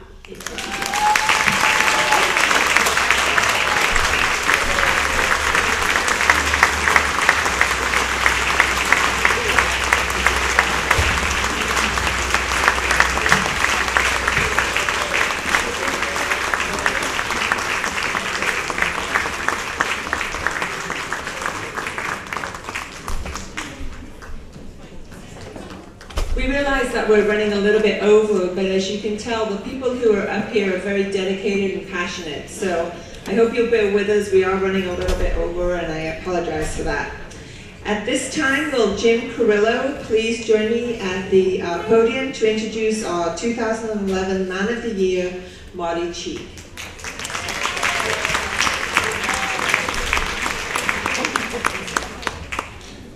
For those of you who don't know Marty Cheek, after this introduction, you're going to wish you did. Because if you're an organization that's looking for a volunteer to lead one of your projects, Marty's the guy that you're looking for. Or if you're one of his neighbors that maybe threw out their back and can't mow the lawn, Marty will take care of it. Or if by chance it's late at night and you need a ride home because you just got released from the drunk tank, Marty would accept the call. Not that I've ever had to do that. It's nice to know that he'd be there. Now, it's different from being just involved in the community and being integrated in the community, because Marty is integrated in the community. Marty's involvement in the community covers a broad range of organizations and different industries. One of the things he's best known in our community is a columnist for the Morgan Hill Times. He's become world-renowned, from the cliffs of El Toro Mountain to the shores of Anderson Bay. One of my favorite series of articles that he wrote was for the Centennial of Morgan Hill, where he highlighted our history in ways that nobody's done, for me at least. Marty has been instrumental in our current leaders of Morgan Hill, as well as our future leaders, and his involvement with Leadership Morgan Hill. Marty's also been a featured talent on cable television, Channel 19, and he's just finished up his first season of Facebook Friday, where he was the on-site reporter for many of the episodes. We beamed him in from places like the Tahitian Islands, from the Great Wall of China, from Stonehenge, and wherever else we can download photos from Google on the green screen. Marty's also been involved with politics. He's hosted many candidate forums, and he's also co-written a book with our Congressman, Jerry McNerney, which will be released this Earth Day in April, Clean Energy Nation, and I know it's going to be one of the top sellers. So ladies and gentlemen, if you don't know Marty Cheek, and if you're looking for someone that can introduce you to the organizations of our city, if you're looking for someone that can guide you through the many influencers of our community, or if you need a ride home late at night, just in case, then let me introduce to you our man of the year, Mr. Marty Cheek.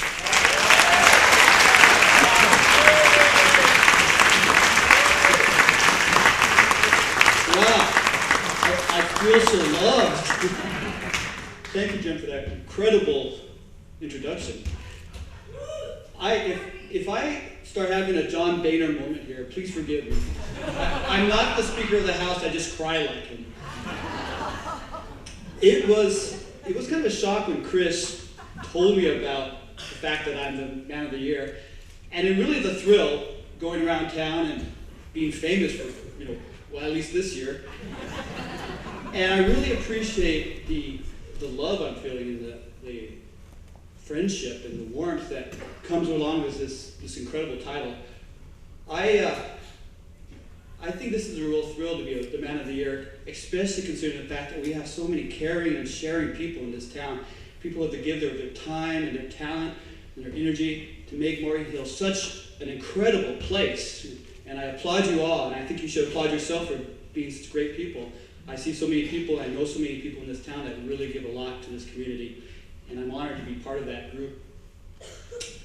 It didn't really sink in that I was the Man of the Year until I got the letter from Marla Irwins, the incredible organizer of this event tonight. And yeah, let's give her applause. This is like the Academy Awards and prom night all rolled into one. I even get a corsage. But I'd like to share a letter that the Chamber of Commerce that Marla wrote, and if I can share a few words from it. As 2011 Man of the Year, you will be invited to join in several Morgan Hill events, including 1, riding in the 4th of July parade, 2, judging the custom and classic car show at the Taste of Morgan Hill, and 3, participating in the Holiday Lights Parade in December. What's more, as Morgan Hill Man of the Year for 2011, you no longer have to worry about Officer Pennington, our town's famous motorcycle club.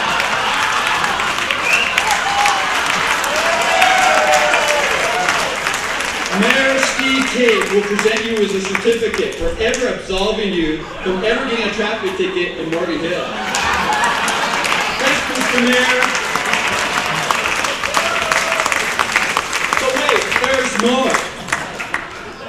You and your friends get to wine and dine at any and all restaurants in Morgan Hill throughout the year, and your bill will always be paid for by the Chamber of Commerce's president, the lovely and generous Christina Giussiana.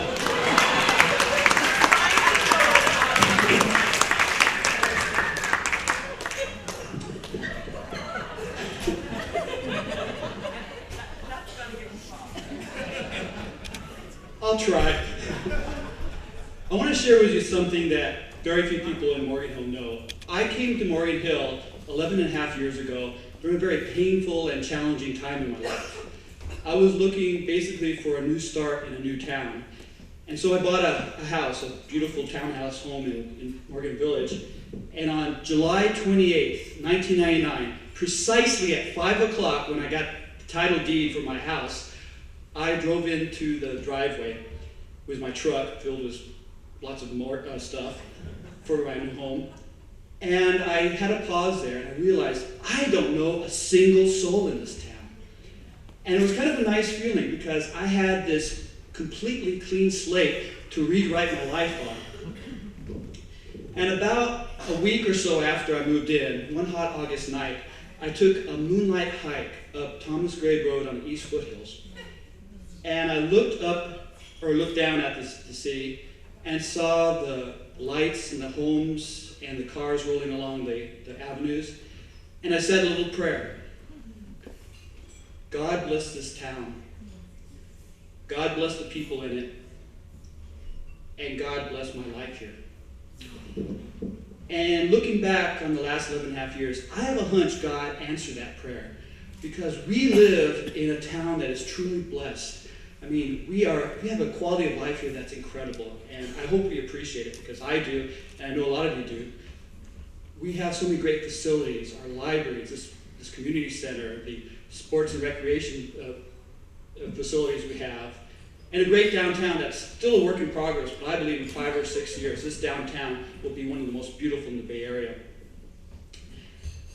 But a city really isn't its facilities and its streets and buildings. A city is its people. That's what Shakespeare said. And we are blessed with so many great people in this town. People who are very generous and kind and compassionate, intelligent and talented. And I think being involved in many of the organizations that I've been involved in, I really got to know a lot of you and became great friends with you and feel in many ways like you're family members to me. There's so many organizations in this town, and I wish I could mention all of them, but I'll just mention the ones that I'm more involved with. Leadership Morgan Hill, great organization. Give yourself a clap. The Coffee Jasper Film Festival, which will be the Sundance of short films someday.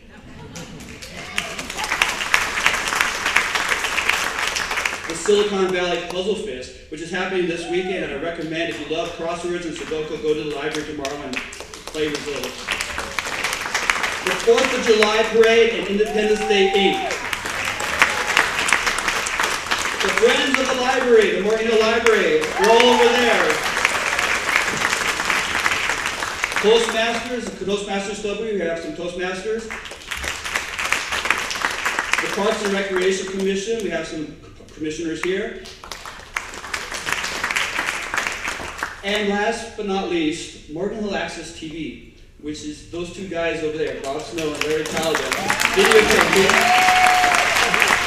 Okay, Larry, sign in on everybody and say hi to everybody in TV land. Hi, everybody in TV land. This is a great community. We are so blessed, and I've been blessed with just being a part of it. We live in a place abounding with people who are really generous with their time and talent and energies in making this community a really quality place, an excellent place to live. This award, and that fact puts into perspective that this award really doesn't belong to me alone. It belongs to everybody in our community. We are a community of almost a family. And I thank the Chamber of Commerce for presenting me with this incredible honor to represent Morgan Hill as its Man of the Year for 2011. Not for myself, but because I get to represent everybody here, and I hope I do an honorable job of that. We are so blessed. God bless this town, and God bless everybody who lives here.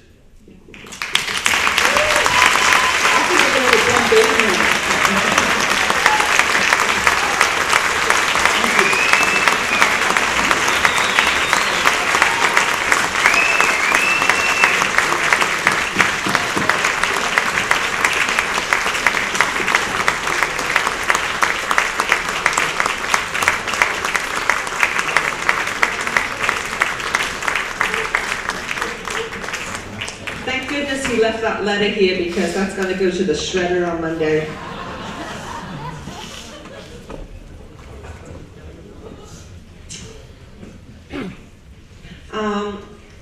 We have one final award that we'd like to give out. Trying to kill me now. But I want to thank everybody that's brought up all the English stuff. You know, we've had the King, we've had Shakespeare, we've had all this thing. So thank you very much for making me feel welcome. I am actually a US citizen, however, so, you know, I just talk funny. While we're getting this ready, are we going to take the chairs down or no? Okay. So at this time, I would like to, this is scary.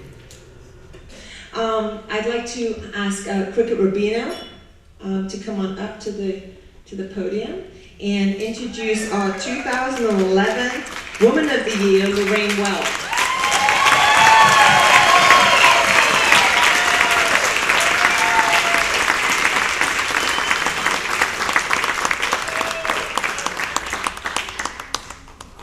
Just watch your step.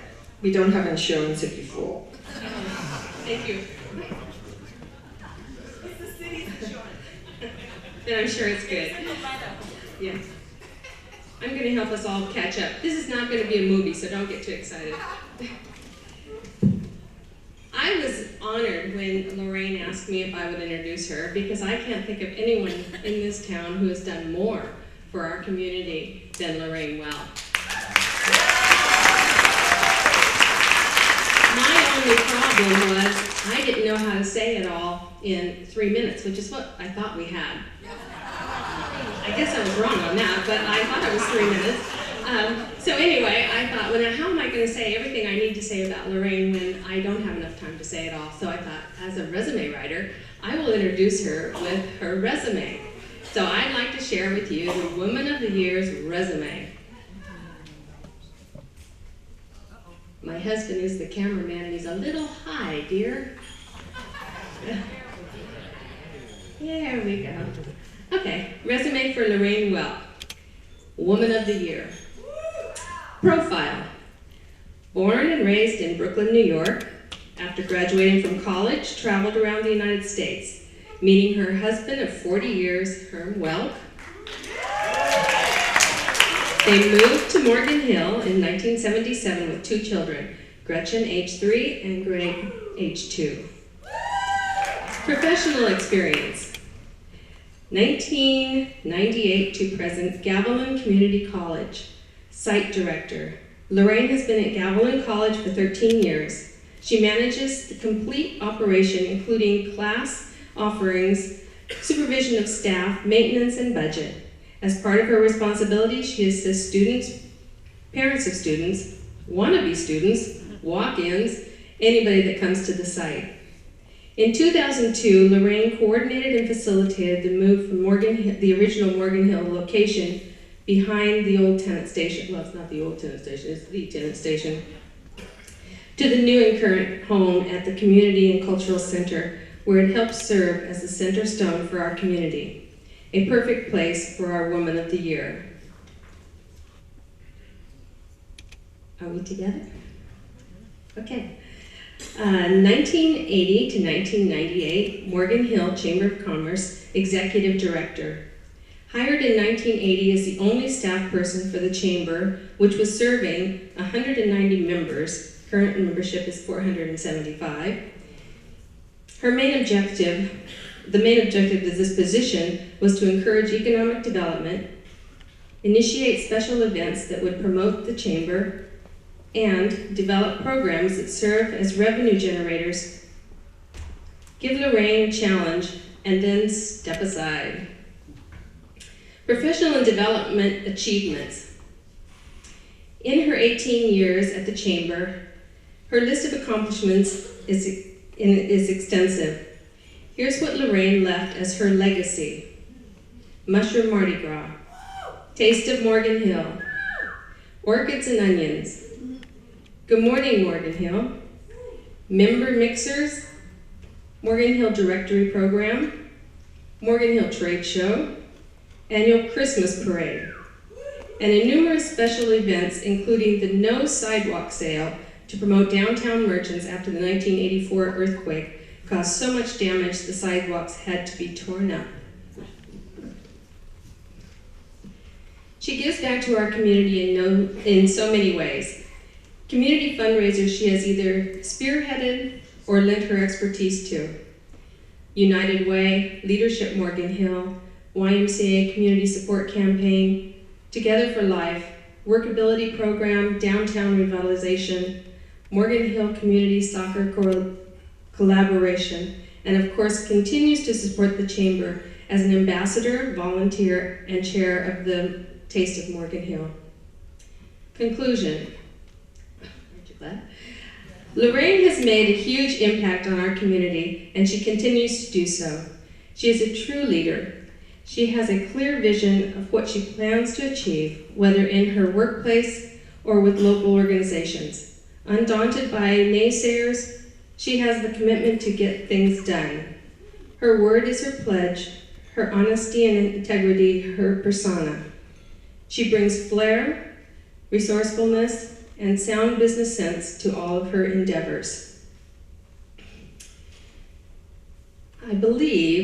I think the best way to wrap up this introduction is by using a quote from the president of Gavilan College, Dr. Steve Kinsella, who says about her, "Most people know enough about Lorraine to realize that by the end of any conversation, she will have talked you into volunteering for one or many of the projects that she is working on, or you will be contributing something to serve as a raffle prize or auction item."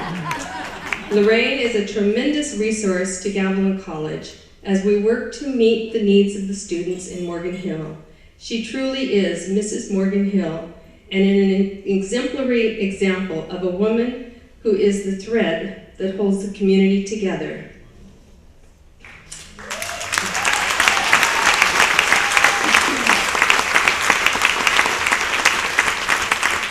We are privileged to have Lorraine as part of our community and thank her for her role in making it a community we all love and enjoy. Congratulations and thank you. Lorraine Woman of the Year 2011.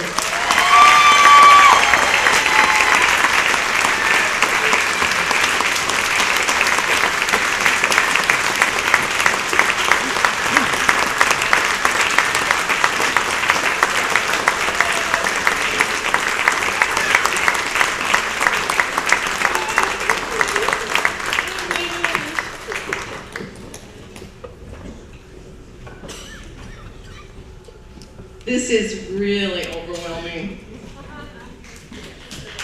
Okay. Everyone wants to see the beautiful eyelashes, right? I'm going to mention that. Therese. Thank you, Cricket, for that wonderful introduction. Now we all know why she is a great resume writer. This is truly an overwhelming night for me and my family. I've lived in Morgan Hill for 35 years. Never did I imagine, never, that I would be standing up here as Woman of the Year.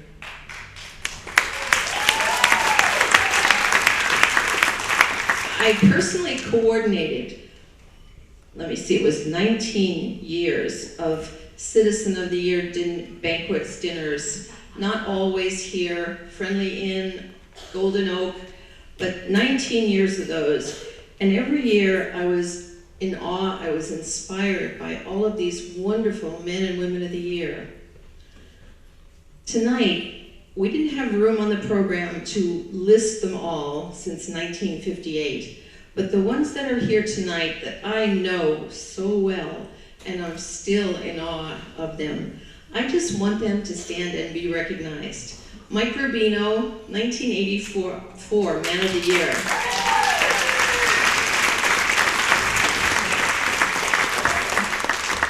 Roger Knopf, I don't know all the years, but Roger Knopf was there. Elena Moreno, is she here tonight? Elena Moreno. Hetty Chang, she's my long friend. Lou Mervis, who we still work together. Carol O'Hare. Mike and Mary Cox. And Denise Melroy. I don't think I've forgotten anyone, but those are the people that are here, and so many that are not here. Jennifer, oh, sorry, Jennifer Tate, sorry. Oh yes. Jennifer is also known as Queen Mother. I want to introduce my family, who are so supportive of whatever I choose to do. My husband, Herm, is back there if you want to stand up. He's used to seeing me go into meetings and being in charge of the special events in Morgan Hill. When I tell him that I'll be home tonight, no meetings, he'll say, "Wow, maybe you should drive through town and find one." After 40 years of married life, he supports what I'm involved in. It really is much easier that way. We spent our wedding anniversary for 20 years at the Mushroom Mardi Gras with my committee and 20,000 visitors. We each do what makes each other happy. It keeps life simple. My children both have gone through the 12 years in the district here, and our family's always been involved in the sports and schools. They are called chamber children. That means they volunteer along with me at the Mushroom Mardi Gras, the Miss Morgan Hill pageant. Do you remember that pageant? That was a long time ago. And MDA telethons we used to do. I want to introduce my son, Greg Welk, who's back here.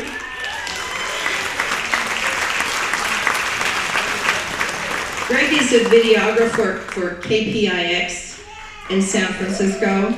He has the dream job of covering all the sports for his station. So he's on the field with the San Francisco Giants, the 49ers, the A's, the Warriors.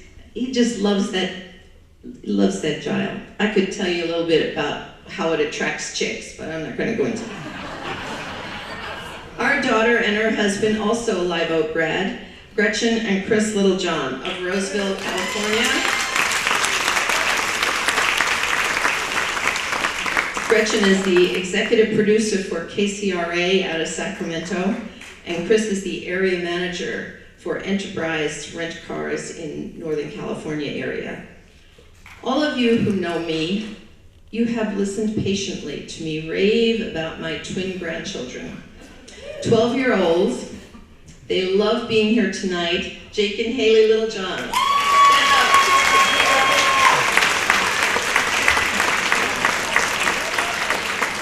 They are the love of our lives. My Gavilan family. I have been employed by Gavilan Community College for 13 years.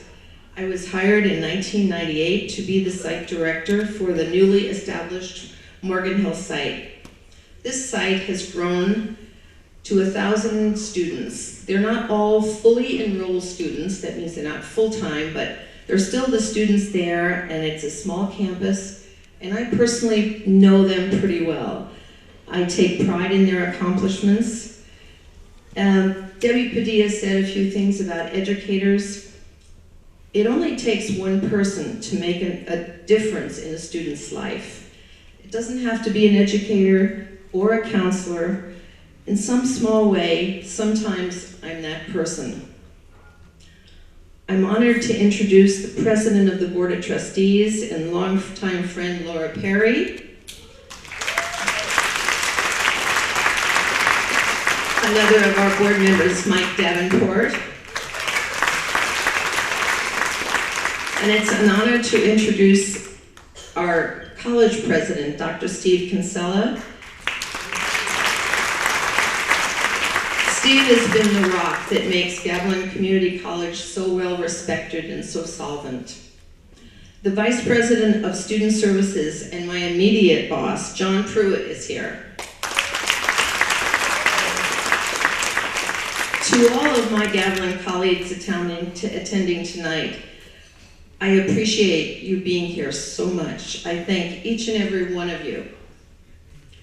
My fellow honorees, I am so proud to be in your company. I've known Sue Howell for 32 years. My neighbor and man of the year, Marty Cheek. Leonette Stafford, I met Leonette Stafford when she was at the Taste of Morgan Hill about, 20 years ago. I've not had the pleasure of meeting Debbie Padilla or Katie Machado, but after listening to them tonight, each of them are truly an asset in our community. And I've already mentioned Sharice's hair salon for the do and the eyelashes. Thank you so much for that.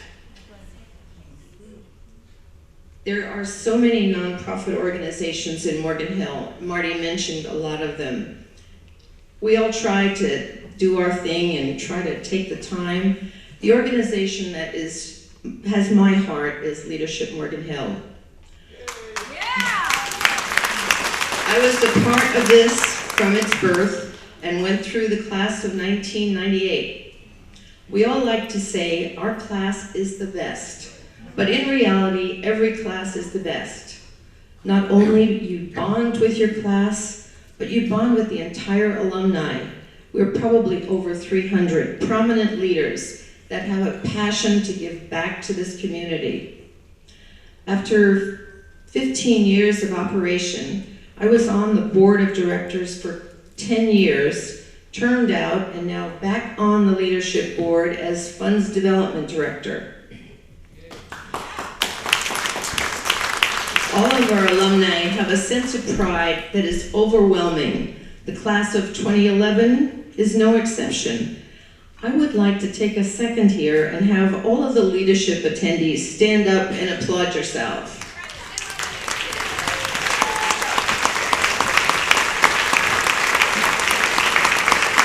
That is so impressive. We are a Take Charge group. The Morgan Hill Chamber is high on my list of volunteer hours well spent. I have come full circle after being the CEO and now on the board of directors, beginning my second 3-year term. I have been chairperson for A Taste of Morgan Hill for many years. This year, I'll continue that tradition, but will also hold the position of vice chair. This will be a new experience for me. I can now claim I am the VP in charge of vice. I want to thank the chamber staff tonight for this wonderful event. Chris Giussiana, she's my colleague, I've worked together, friend, Gary Bryant, Deborah Sierra Marla Irwin, and the chair of tonight's event. Marion Tankersley and Jan Dean, fantastic job.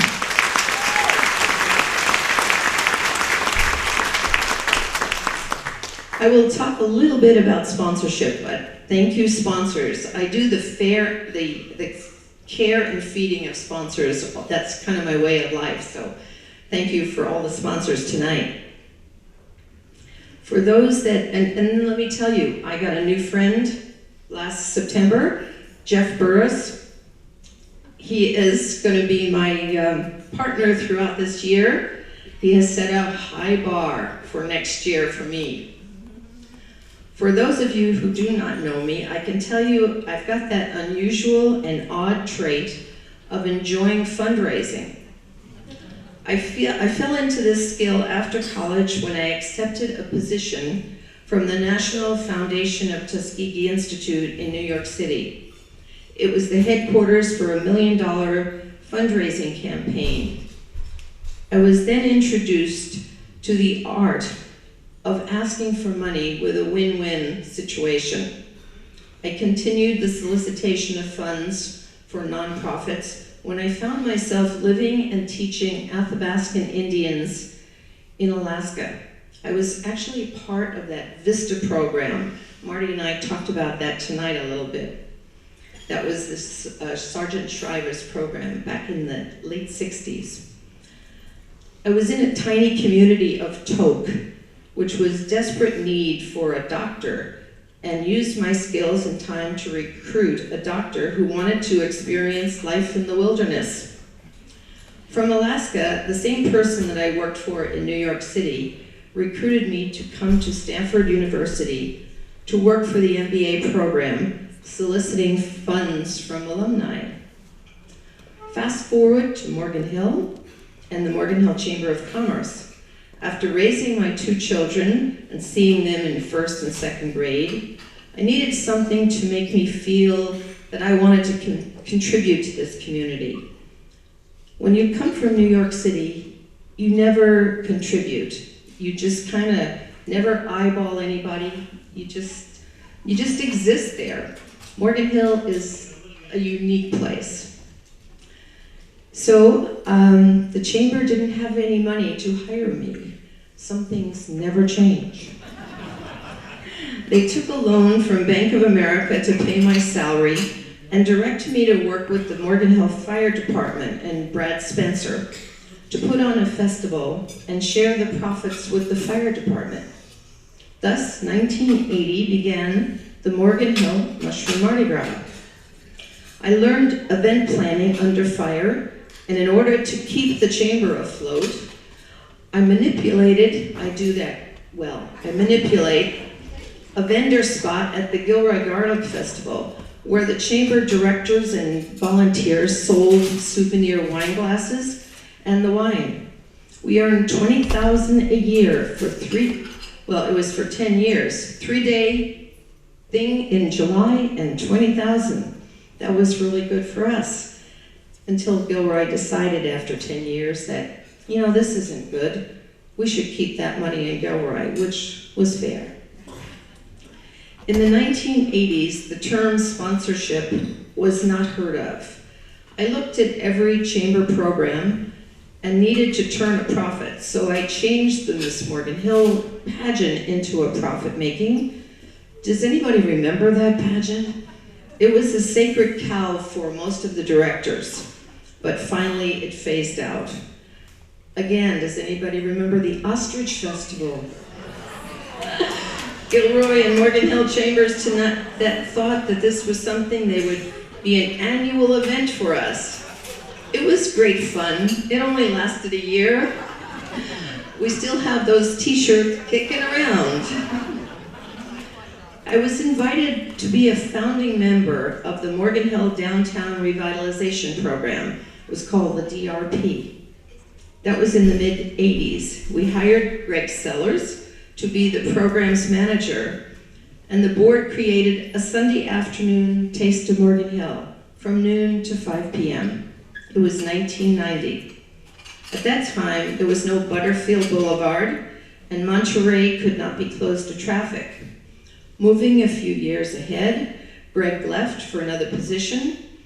The Merchants Association decided that the chamber did have their interests at heart and joined. I took over the Taste of Morgan Hill that following year with Butterfield in place. The city allowed me to close Monterey Road to traffic. That was probably 1995. The Taste of Morgan Hill finished its 21st successful year, and I've begun work on this year's festival. I was honored by the Morgan Hill City Council to serve with, I think it's 6 of us, many of you are all in this room, to head up the 2006 Centennial Celebration for Morgan Hill. This was a year-long celebration to commemorate our past, our present, and our future. That was a great year. Over the years, I've learned one thing. The thing that makes Morgan Hill so special is the people and their involvement in this community. I should be winding down at this stage of my life, but my philosophy is a purposeful life is a meaningful life. The two things that keep me going are really simple. I want to feel valued, and I want to have fun.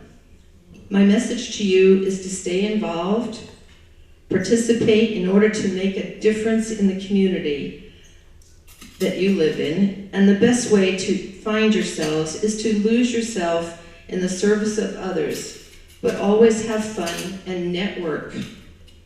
Words can't express the gratitude I feel for each of you here tonight, and to the community of Morgan Hill for giving me the opportunity to wake up every day looking forward to working at Gavilan College, for Gavilan College to allowing me to do community outreach and to be valued, to have fun doing what I do, and to make a difference in someone's life.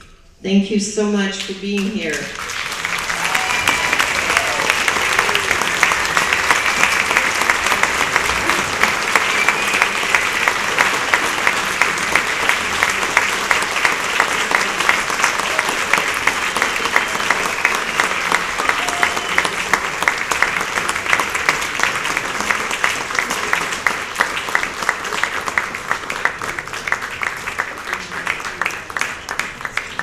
To each and every one of our recipients, thank you for your time and your service. On behalf of everyone associated with the Morgan Hill Chamber of Commerce and Business Center, we sincerely hope that this has been a wonderful and memorable evening for each of you.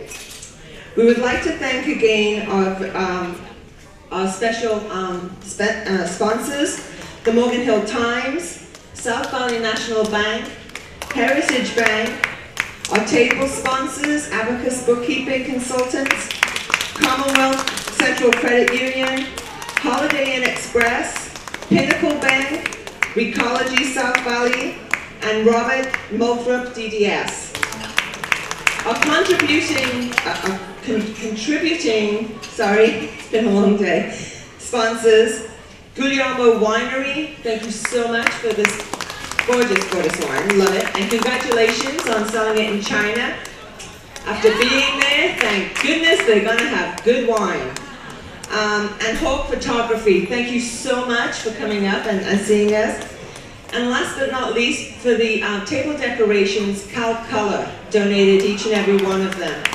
So however you would like to distribute the centerpieces, please leave the mirrors and the little baubles, but you are welcome to take the flowers home with you. To all of our prize donors, they're listed on the back of the program. Oh, I'm not going to list them all because I'm as tired as you are. So we should have done the 7th inning stretch, I guess. But to each and every one of you, thank you so much. Don't forget to pick up your gifts on the way out for those of you who were lucky enough to buy one of the mystery boxes.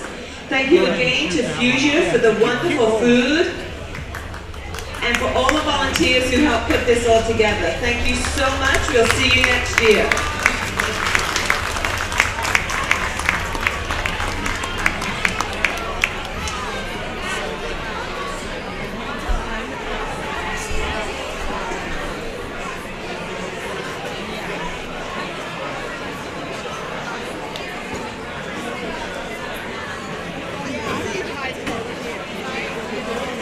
Thank you.